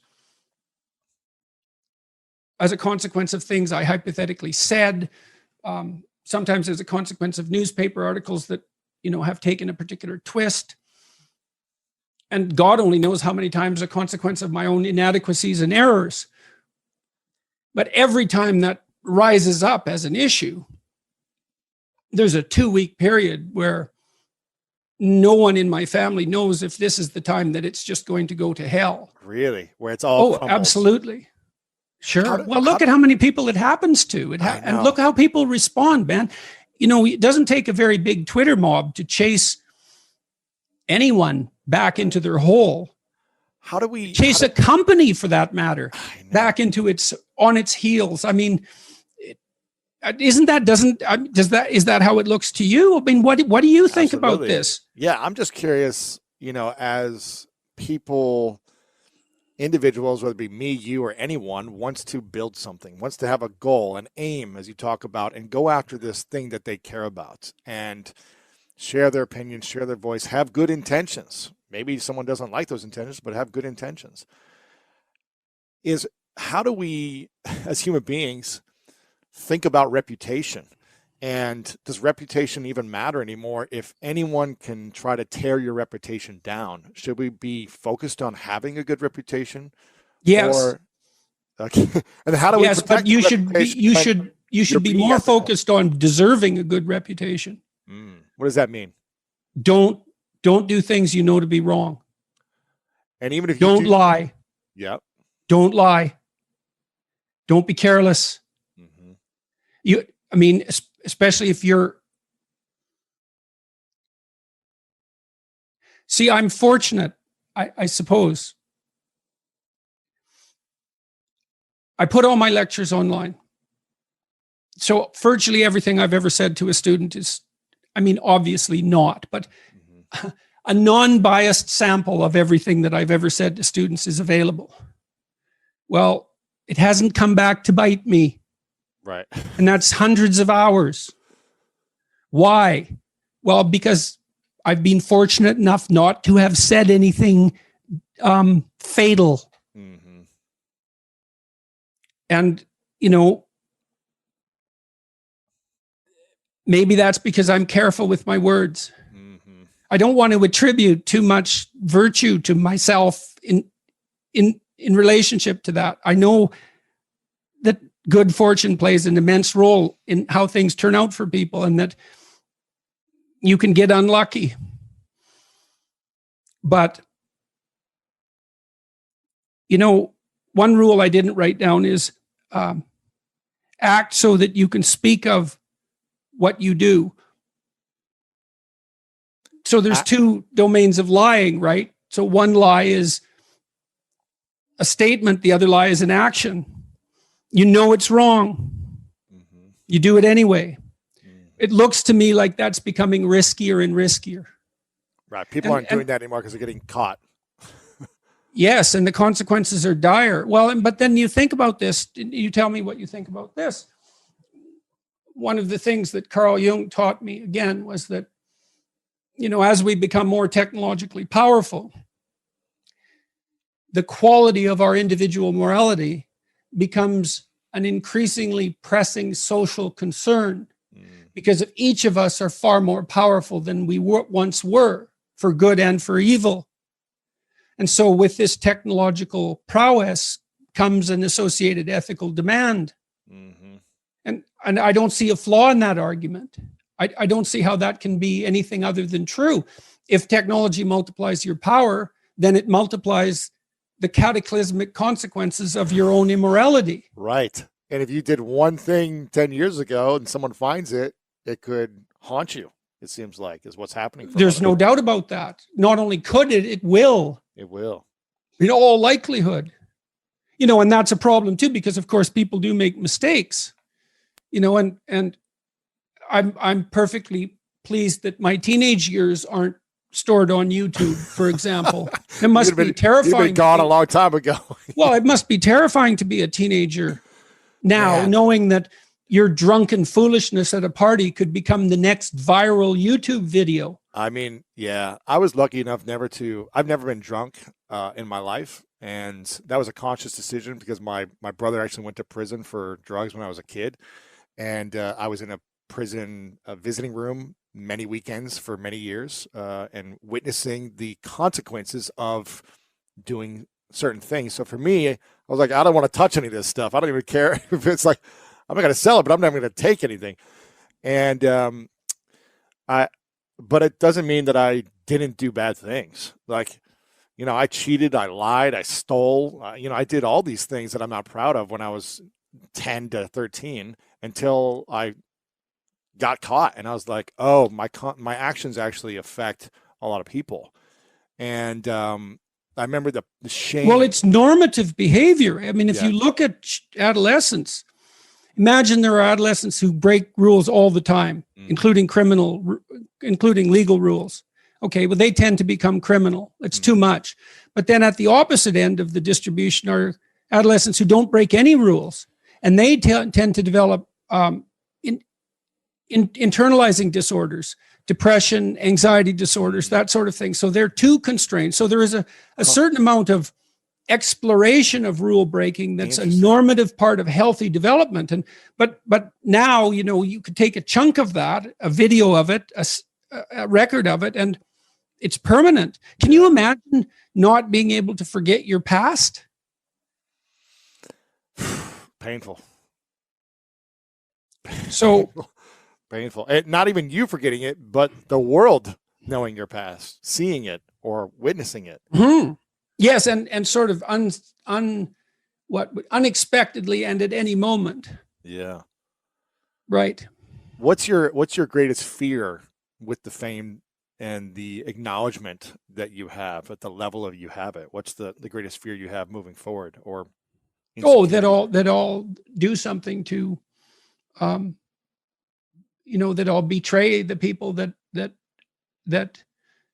I've been speaking to with, that I'll be insufficient to the challenge in some manner. Yeah. Ethically, particularly, but more than that, even just physiologically, let's say. So that's definitely it. Did you ever have a goal to impact as many people? Was that part of your life's mission, that I want to reach more people than outside of the classroom and, sell 5 million copies of my books and be so well known that you are? Was that ever a mission, or was it always just, I want to learn and teach, and if 10 people watch, great. If 10 million people watch, great? I probably knew.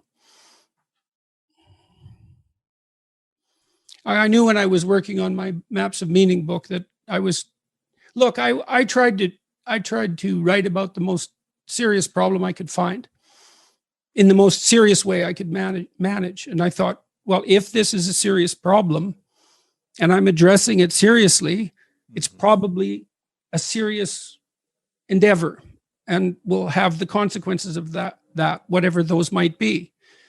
And when I started to lecture about what I had been thinking about and learning about, the impact was obvious and unique in some sense. I mean, my lectures, the most typical response I got from students in my classes was, especially in the class on my first book, Maps of Meaning, was, this course changed how I looked at everything.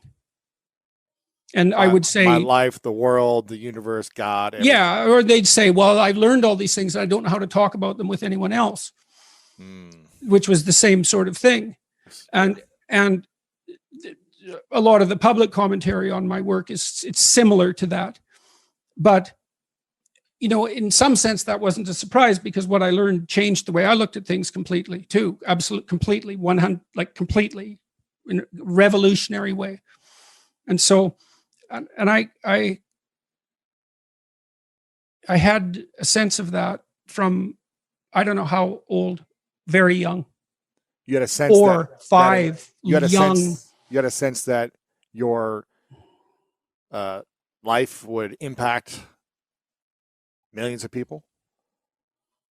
Yes. Yeah. Was it kind of like an inner dialogue or an inner calling or something that was? It's like a dream. Yeah. Sort of, or the memory of a dream. That's crazy. Look, I talked to Jocko Willink the other day. I'm looking forward to releasing that. It was such a good conversation. I had such a good conversation with him. He made such this immensely tough person, tough guy. Very. He knew he wanted to be a soldier from the time he was like 3. Wow. And he said, and don't be thinking that it was for any high noble reasons. I mean, he's quite funny, but I just he would just destroy. He states, it's like, this is my character. This is who I am. It's me. And with my kids, I could see who they were. They were the same person right from the time they were born. Wow. Like, they developed and unfolded and all of that, but it was the unfolding of something that was there. It was the bringing of something there to light. It's shocking and surprising to me constantly, and exactly what I expected at the same time. Yeah. And that seems completely paradoxical. It's sort of like one part of me knew and accepts it, and the other part is too old and too much the way that I was to adapt to it. Yeah. I saw a clip from an interview of your daughter and your wife together. I think it was on your daughter's podcast. And your wife was mentioning something about how you were smitten over her for, I don't know, a period of time. Maybe this was years, but she was never showing the interest in return. Just glimpses of it, just enough to keep me interested. Right. But she wasn't going to date you, or be committed, I guess, or whatever she said until I can tell you what she's like. It's easy. One day I went over there. I was about 13 to her house. I was delivering papers, and it was her paper route. I'd taken it over. And so she was there with one of her friends. And my wife, Tammy, she was very popular among all the boys, even when she was in grade 3 and 4. Like, there was like 10 of us. It wasn't a very big town. And we were all in love with her. Yeah. Except for one guy who was not, just out of spite. And this is true. Like, I can remember this very clearly.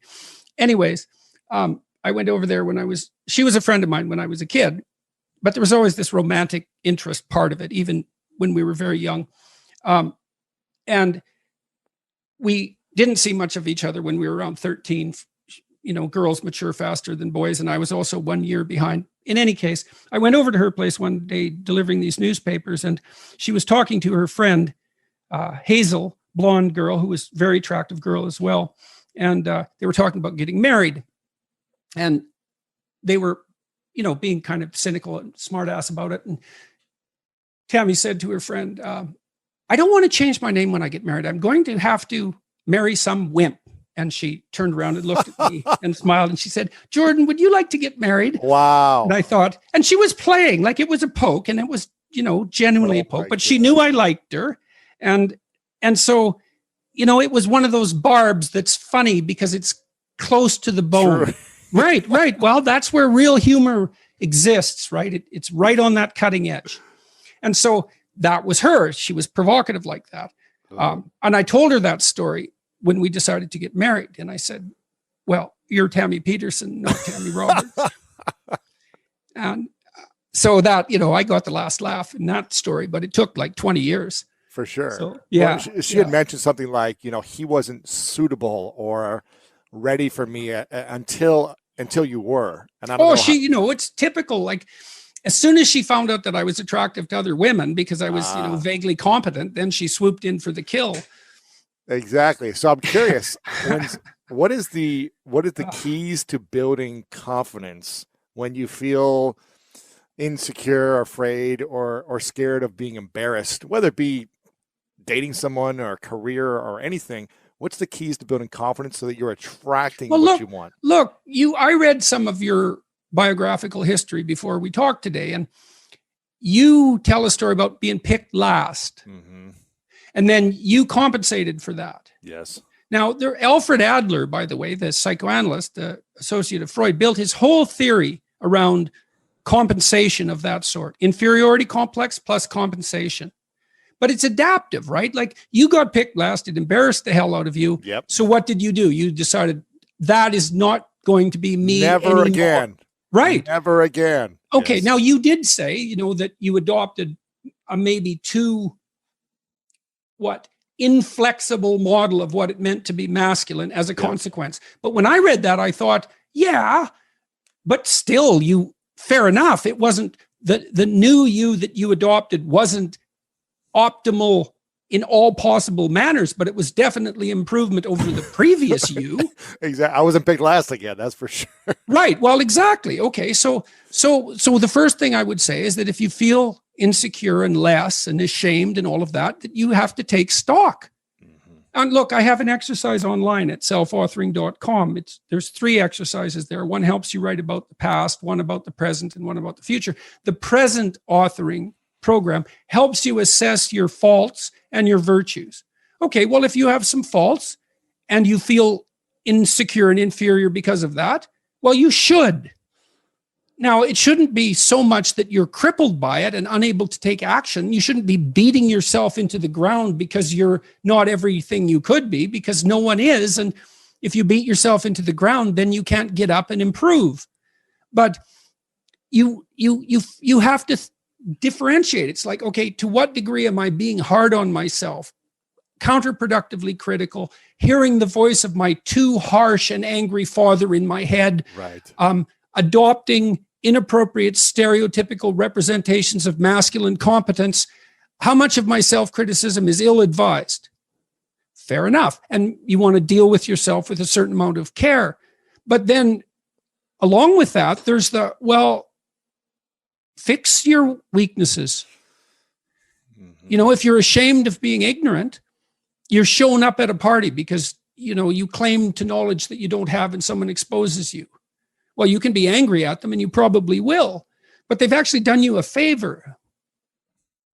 They pointed out an inadequacy is a pathway that you can travel down. Ooh. Right? A recognized inadequacy is, it's such a gift in some sense, if it's accurate. Because you think, well, what should I do? What should I do with my life? That's a real complicated question. Right. Oh, here's an inadequacy. Excellent. You have a goal now. Rectify it. Now, you still have to think strategically and figure out how to rectify it and do it step by step.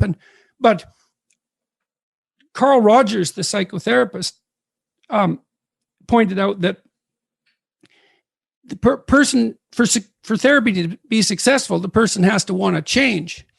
So they have to have recognized that they have a problem. If someone is mandated by the court to attend therapy, it's very difficult for the therapist to convince them that they have a problem. Once you're convinced you have a problem, it's like, away you go.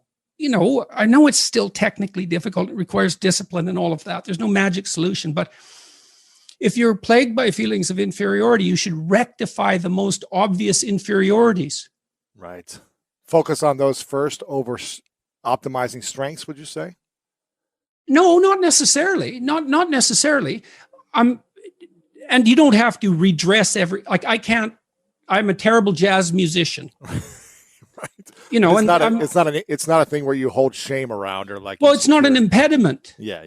I would say that you have to rectify an inadequacy when it's clearly an impediment to your goal, or you have to shift goals. But if you're shifting goals because of an inadequacy related impediment, then you have to ask yourself, is your desire to shift the goal reliable, or are you just taking the easy way out? Right. You can protect yourself by picking a different goal that's more difficult. That's a good mental hygiene practice, because sometimes you should switch goals rather than rectifying inadequacies. But you can fool yourself then, and that's not good. And if someone is goalless, lazy, unmotivated, not sure what they want to do, what would be a few key steps to get started to turn their life around or to find the motivation for something greater than where they're at?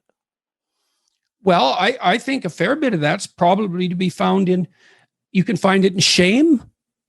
You can find it in guilt. You can find it in conscience. You can find it in anger.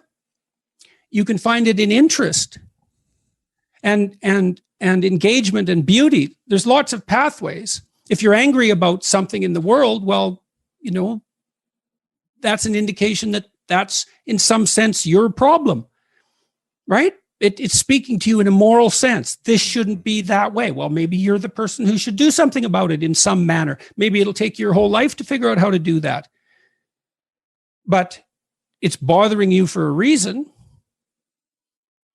So the negative emotions can be a pathway to transformation. I'm not trying to romanticize them. They can crush you completely and leave you with nothing. Yeah. Right? For sure. And they can go badly astray. But shame, that's a good one. What am I ashamed of? Well, can you fix any of that? Because you might ask yourself, let's say you're so ashamed and so crushed that you're nihilistic and you can't see any hope for life. You're just done. You might think, well, what if I was less ashamed? Like, I'm not going to jump off the bridge today. I'm going to wait a year. I'm going to work on these things that I'm ashamed of. And just see, like, does my life improve enough so that I'm not so bitter about it now, or I'm not so hopeless about it now? And my experience has generally been that works. It works. And then some of it's practical knowledge too. It's like you can get a really long way with very small changes, incremental changes, micro habit changes. So aim low. Don't have big goals or big transformations. Well, you can, but the problem with a big goal is that it's daunting enough so that it might paralyze you, and there's a high probability of failure. And so imagine that you're your own child. Okay, now imagine you love this child and you would like him, we'll say him because it's you and I talking, to succeed. Now, you have an ideal for this child. You would like him to grow up to be the best he can be, better than you, the best man he can be. That's what you want for your son. If the good part of you is talking, you definitely want him to be better than you are, but you want him to be the best he could be. If your vision is unclouded. Okay, but then you offer him a goal. It's like, well, do this. Well, can he do it? Well, if he can do it without a second's thought, there's no challenge in it. There's no developmental impetus. It's not in the zone of proximal development. You want a goal that you can do, but that requires some improvement on your part. Because you want to attain the goal, that's satisfying, but then you want to make yourself into the thing that can attain goals.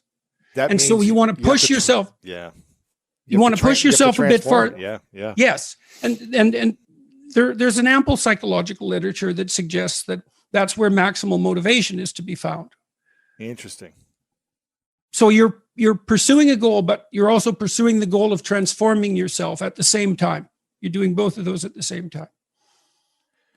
Do you need to know that you're transforming yourself in order to attain the goal? Or do most people just think, I got to take these steps to make it happen, but they don't realize they're becoming better human beings? It depends on what you mean by realize. They have the sense of satisfaction and confidence that would indicate that, although they might not be able to make what that means explicit. But I would say it would be better to make it explicit. It adds one other dimension of possible motivation. How do you think people lose confidence? We're talking about gaining it, but how could someone like yourself, who's accomplished so much, who's got millions of followers, who, is financially successful, has a great marriage, how could someone lose confidence once they've built it? Illness. That'll do it. That's one way. Death of someone, loss.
mean, there's lots of ways of having the rug pulled out from underneath you. Moral error. As the stakes get higher, as we already discussed, the consequences get larger. Ingratitude, that's a big one. You can succumb to the temptation to believe your own egotism. That's a big mistake. There's lots of ways that things can go sideways. That's for sure. So it sounds like, we start off with a lack of confidence when we're pointed at, you're inadequate in this thing. And we go down a journey of, building ourselves and overcoming the challenges and diving into the fear to have these small wins to build confidence. And then the more successful we become, the more we succumb to losing that confidence again. When a lot. I wouldn't say necessarily that you become more susceptible to that. But you asked, how can that happen? How can that loss occur? I still believe that, genuine accomplishment, but it's ethical. It's always ethical accomplishment. I believe that to be the case. Genuine ethical accomplishment is the best source of security, but it's not unerring. When you mean ethical accomplishment, do you mean doing something good, right? Whether people know about it or not, just good and right for yourself. Is that what I'm hearing you say? Or does someone else need to acknowledge that this was good and right? I think if you've done it for yourself, that's good. But if you do it and other people are in on it and along for the ride, that's also good. And sometimes that's better to bring people along.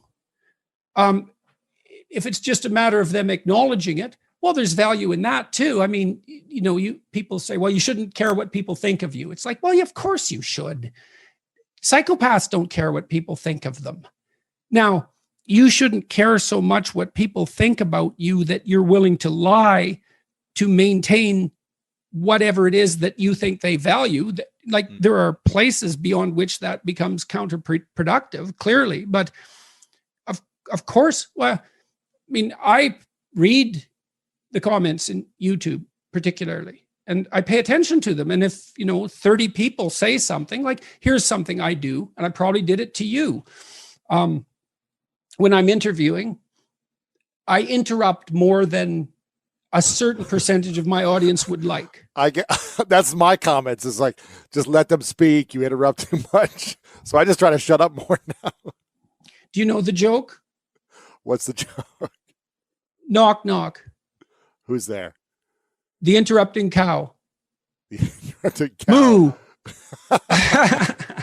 Sorry, that's a stupid joke, but it's a stupid joke. Anyhow, so, I read those and that's what people think. And then I think, okay, I should probably try to interrupt less, but I get excited. And then with Zoom, there's a lag and that makes it harder. But I do pay attention, and you should pay attention, I think. When, I hear a lot of people say, don't let the opinions of other people hold you back from taking action on your goals, because I think a lot of people will listen to other people's opinions and they feel scared to do something based on someone saying, I told you so, or you couldn't do this, or you're not good enough. How do we overcome those opinions that keep us playing small, that hold us from putting our creation into the world or going after what we want? Generally, someone else's comment is unlikely to bring you to a halt unless you value that comment. So imagine you're going to pursue a goal, but you're full of doubts. And so 40% of you is doubts and 60% of you is pursuing the goal. And then 5 or 6 people object, and they object using the doubts. Well, that's going to be really hard on you. So how do we overcome the self-doubt? Well, partly what that means is you probably haven't thought it through completely. Like, what are you doing and why? And if you have a bunch of doubts and they haven't been addressed, then you're vulnerable at that point. And it may be that your goal is not everything it could be. And it may be that your strategy isn't fully fleshed out.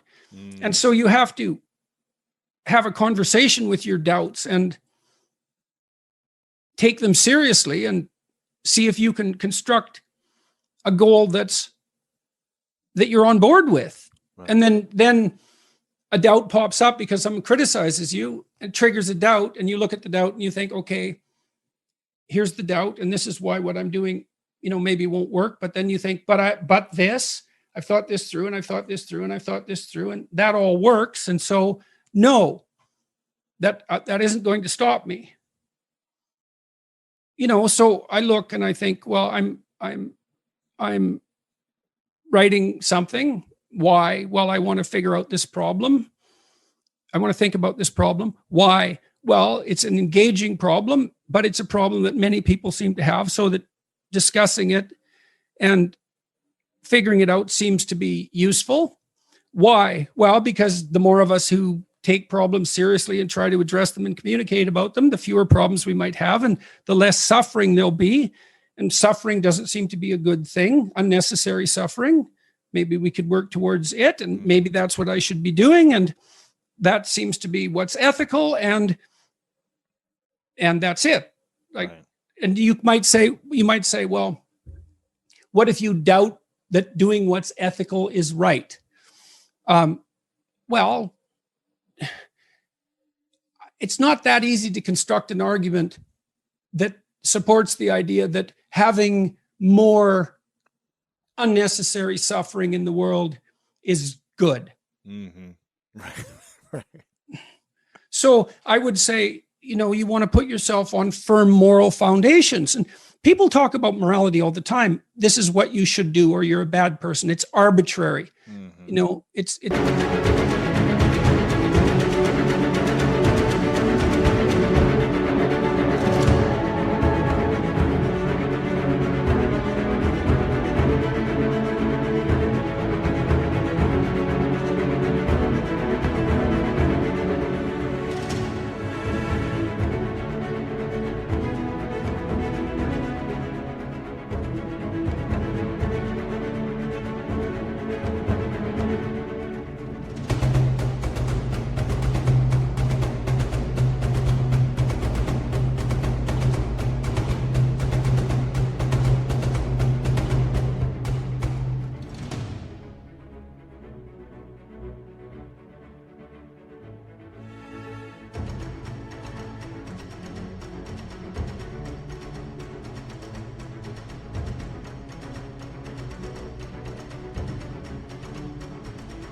got this ring of patriarchal tyranny. But that's based on a misapprehension of what morality is. It's like, do you want to be tortured by your conscience? Like, how pleasant do you find it to be tortured by your conscience? It's horrible. How horrible? Like, is there anything worse? Excruciating. Yeah. I don't know if there's anything worse. It's up there. You got to live with it. Yeah. For as long as you have it. Yeah, well, I think that's a universal experience, or near universal experience. So you live ethically when you're not violating your conscience. Right. Well, there isn't anything better than that. That might not be good enough. It might not even be good. Like, let's say you manage it. Things can still come along and take you out sideways. But the purpose of living ethically is so that you have some peace. Yeah. And it's real. Yeah. The ethical torment and the peace that emerges as a consequence. Sorry, I want to interrupt. No problem. What is the biggest doubt you face at this stage of your life, and how are you working to overcome it? The biggest doubt I have is whether or not I'm going to be healthy enough to continue. By far, it's a continual. It plagues me continually, every second. Really? Yeah, I'm so ill. How are you navigating that? Well, I with great care and effort, I wake up at 8, even though my sleep is not restorative at all. It's disrupted, and I don't know why. So I sleep, but it's not restorative. I've had my sleep monitored, so I don't go into deep sleep. I get up at 8, period. I sauna for 45 minutes. I walk 7 miles. I work out. I write. I do my work. I stick to a very specific schedule, and I hope that I can manage that, and that I'll improve across time. Yeah. So, but we'll see. Yeah. But it's touch and go all the time. I've got about 14 minutes to be respectful of your time until you've let me know that that's our time we've got. So I want to ask a different question and get to the final few questions to be respectful of time. And before I ask this question around money and the psychology of money, I want people to make sure they get this book, Beyond Order, 12 More Rules for Life, and make sure you pick up your other book as well, which is amazing, which is 12 Rules for Life, an Antidote to Chaos. But make sure you get a copy of this book or a few copies and get them for your friends, because it'll be extremely life-changing when you start going through this. I haven't heard a lot of people talk to you about money. Maybe I've just missed it, and maybe you've talked about it a bunch, but I haven't seen it. That's a good question. Yeah, definitely. I don't want to make assumptions, but if I was making assumptions, college professors aren't typically multimillionaires. Yeah, am I fair to say that's semi-accurate? That if you're a professor, you're not making millions. You're not this financially abundant human. You have maybe a good salary, but you're not bringing in financial abundance at the next level. And I'm not going to try to assume where you're at financially before you became more famous in the YouTube and the media sensation and the books. But I'm assuming that you've accumulated a lot more money than what you had, let's say, 5 years ago. How have you learned to manage the mindset around the wealth that has come to you, the level of wealth that has come to you? How have you managed it? How do you deal with it now as it keeps coming in? I'm assuming more comes in with every book and success. And what were your thoughts about money before this level of money came to you? I'd never made any bones about being an evil capitalist. But, well, I'll give you an example. So I built this, I told you about this software, that online program that helps people write out their past and their present and the goals for their future. We tested the future part of that to see if it worked, and it worked quite well. It was effective. And I sell it. Why don't I give it away? Well, because that's not the right price. Like pricing decisions, money is very, very complicated, and pricing is very complicated. Pricing is value. It's like, well, is the right price for something zero? Well, probably not. First of all, because it doesn't take zero to make it or sustain it. Like there's an infrastructure, customer service infrastructure. There are people working on it constantly who could be making new things. If you can't sell it, what makes you think it's worth anything? If you can't sell it, what makes you think you've got your communication right? Like you can use price as an indication of whether what you're doing works. If no one will pay for it, maybe it's no good, or maybe you're not talking about it properly. So I wanted to make things that would work in the marketplace. It was a challenge. There's the challenge aspect of it too. So I never had contempt for money. And money for me was always, well, it was a challenge. That's one thing. And for many people who are motivated by money, money actually serves as a challenge. It's like, can I make more of this? It's a competition in some sense, like a game.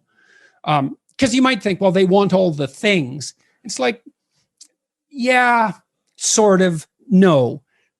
You kind of, if you're sensible, you sort of max out on things pretty rapidly. Right. You can only buy so much and use it so much. And yes. And I'm not hedonistic in a manner that money would aid in some sense. Of course. partly because I'm not 16, I'm 60. So what am I going to do with it? And I've also learned, be careful what you buy, because it's not clear who owns who when you buy something. Like, I knew this very rich couple, and they had like 6 houses. Well, the poor woman, the female member of the couple, all she did was worry about the houses. Like, one house is bad enough because it's always falling apart. 6 big houses fall apart all the time. Oh, man. So, and you think, well, poor her, she had 6 houses. It's like, yeah, I know the problems of the rich, right? Don't we all wish we had those? Yeah, fair enough. But there's still a point to be made there. Yeah. I put together a financial team. I also had to abandon my supervision of my financial affairs because I couldn't manage them. But fortunately, I had put together a team and people stepped in to manage it. And that's gone as well as could possibly be expected under the circumstances. Yeah. And so, and that is a source of security. And I have accountants who do taxes, and I hate doing my taxes. Everyone does, but maybe I hate it even more. It seems to bother me a lot. In any case, that's one thing that having this money has been useful for me, is that I don't have to do my taxes now. I have experts who can do that. But I've farmed it out to people, and hopefully not too carelessly. So for someone that wants to attract more wealth, gain more wealth, make more money, what do you think needs to happen psychologically for them in order to create that? Beyond the actions, the doing, the solving the challenges. Oh, well, a big part of it is, discipline, like hard work. What is it? You work 15% more hours, you make 40% more money. I think that's the data Warren Farrell accumulated. It's part of the reason men make more money than women, because they work slightly longer hours, but it actually produces a disproportionate return. People who make money aim at it, generally speaking. I'm not talking about people who inherit wealth, but it's pretty easy to squander money, even if you inherit it. But if you make money, earning it, if you don't have it, you want to make more. Yeah. Yeah. Well, conscientiousness, which is dutifulness, industriousness, orderliness, amount of time, effort put in, that makes a difference. It makes a difference. I would say if you're trying to produce a product and introduce it into the marketplace, there are things you should definitely know. The product should work. It should be reliable. You have to put your customer service in place. If you despise sales and marketing, you're making a massive mistake. That's casual contempt. It's really hard to sell something. Hardly anybody is a good salesperson. It's an extremely demanding job. And you can, he's a salesman. It's like, yeah, you try it. Yeah. No, I wouldn't sell out. Well, that's because no one ever offered you the opportunity to sell out. If you have 10 opportunities to sell out and you reject all of them, it's like, great, claim moral victory. Until you're in that position, you're just not of interest. That's why you're not selling out. You have to understand the marketplace. You have to communicate with your customers. It's complicated and difficult. So don't despise the necessary components, right? All of these things are important. The product, the engineers, the people who work on it, the creative inspiration, that's the entrepreneurial end. Make the product, that's extremely necessary. All the communication strategies, those are crucially important, because if you have a product and nobody knows about it, then who the hell is going to buy it, no matter how good it is? So you despise the things that are necessary to your success at the expense of your success. So you got to reframe the way you think about those things. You have to look at it. It's like sales. It's like, okay, well, you're not going to sell anything then. Yeah. So that's the end of that problem. So, or maybe, you have moral qualms about engaging in the capitalist enterprise. Well, good luck carrying that along with you. Yeah. And if maybe the qualms are merited. It's like, okay, put aside a percentage of what you make to do something, what would you call it? Clearly not self-centered and generous with. You can do that. I mean, the products that I'm selling, some of them are, what would you say? They have less ethical impact than others. I do some merchandising. Why? The merchandising of me was taking place anyways. So you might as well do it yourself. Yeah. Well, I got my son involved in it. I thought, well, there's a market. People want this. We might as well put up a genuine place. I mean, lots of the merchandise that's being produced related to me, I leave it alone. I let people do that. I don't bother them. I don't chase them down. If they can make a living, putting my quotes in acrylic blocks or making posters, it's like, that's fine as far as I'm concerned.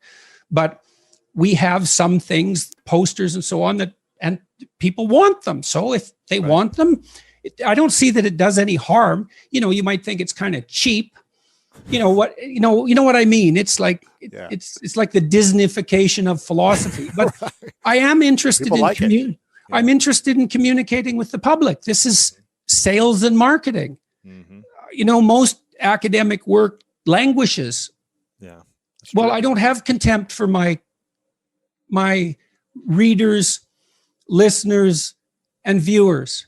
I like them. I hope they do well. If they want a poster of the 12 rules and they find that useful, hey, okay. If they find a lobster tie funny, good. It's fine with me. Yeah. And there's a bit of humor to it. And sure. And I can use that. And so can my message. A little bit of levity would be wonderful. Yeah. Where can people see some of your stuff? What's the best site to go to? Oh, if you just go to a YouTube channel, there's a little bar underneath it that's JBP merchandise. I mean, it's absurd, right? There's also that element of absurdity, which I kind of, and a surreal element to it that I find kind of interesting and ridiculous and perplexing and hallucinogenic. It's very, very strange. It's all fun, it's all fun. I want everyone to go buy a lobster tie and posters and the book. I want everyone to get Beyond Order, get a few copies for your friends as well. I've got two final questions, but before I ask the questions, Jordan, I want to acknowledge you for a moment because I know you went through you're still going through a lot of pain and challenge and adversity since the first time I interviewed you a few years ago to now.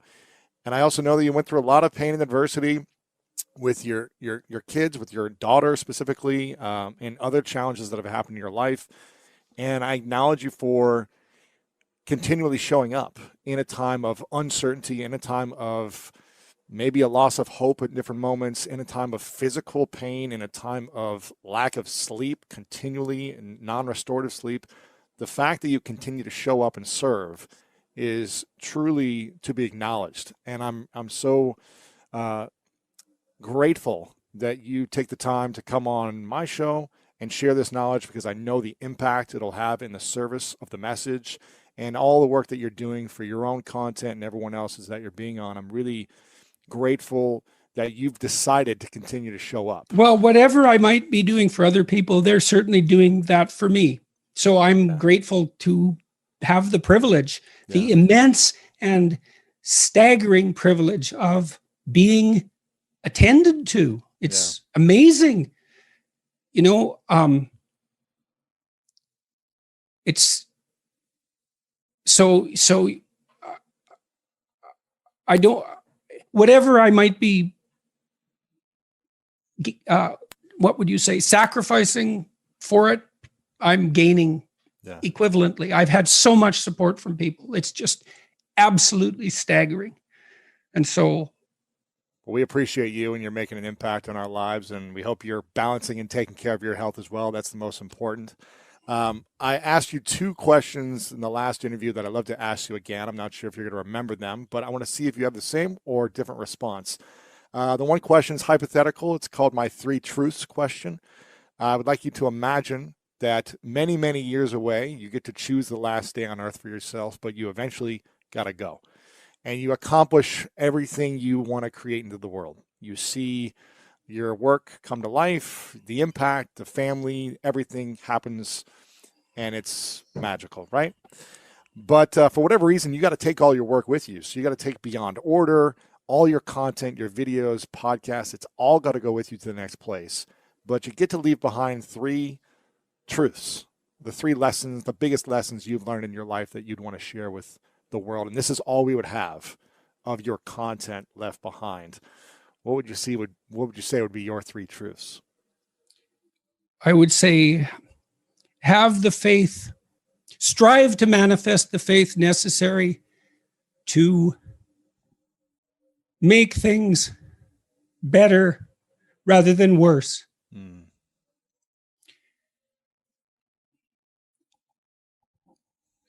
Pray that you have enough terror to be frightened out of your own deceit.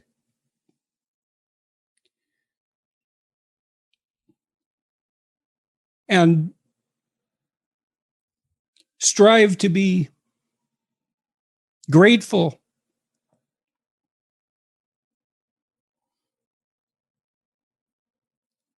regardless.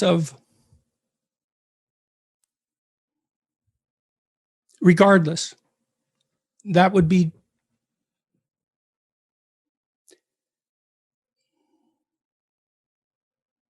that's good enough. Yeah. I think one of your rules is be grateful in the suffering, right? In spite of. Yeah. That's the last rule.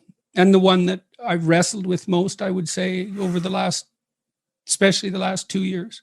Yeah. That's probably got to be the hardest to find. Yeah. Well, people have their reasons. I outlined them in chapter 11. Why are you bitter? Well, here are the reasons. Oh, well, those are real reasons. No wonder.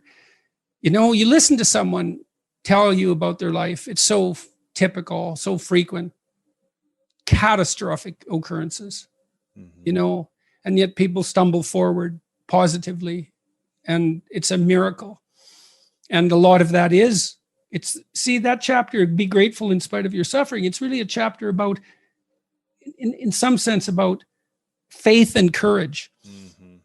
And it's an act of faith and courage to be grateful, because there's reasons not to be. And so it's like it's a decision, and it's not like you make the decision and then you've got it, you've done it right, and then you have it. It's a constant, ongoing decision, and the temptation to not to be ungrateful, to be bitter, it's always there. Yeah. And compelling, rationally compelling. It's easy. Emotionally compelling. Yeah. But it makes everything worse. Oh, it's so true. It's so true. It's like eating candy. It tastes good for a moment and then you feel sick for hours. So you said you had 3 questions? No, this is my final question right now. Okay. So my final question is, what's your definition of greatness?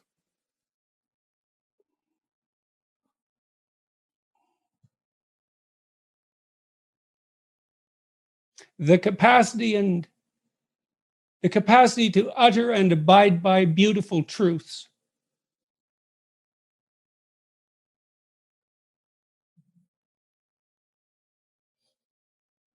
Jordan Peterson, thank you so much. Make sure you guys get the book, Beyond Order. Subscribe to Jordan's podcast, YouTube, everywhere else online. And Jordan, it's been a pleasure, my friend. Thank you very much for being here. Thank you very much for the invitation. And thank you to everyone who's watching and listening. Much appreciated. If you're looking for more greatness in your life, make sure to check out this video right here. And also check out our free PDF, The 3 Secrets to Unlock the Power of Your Mind to help you change your life. Download it right here. The lesson that I learned from her is go do it now. Like, stop talking. Just go do it. If you don't have an excuse, then you shouldn't be wasting time.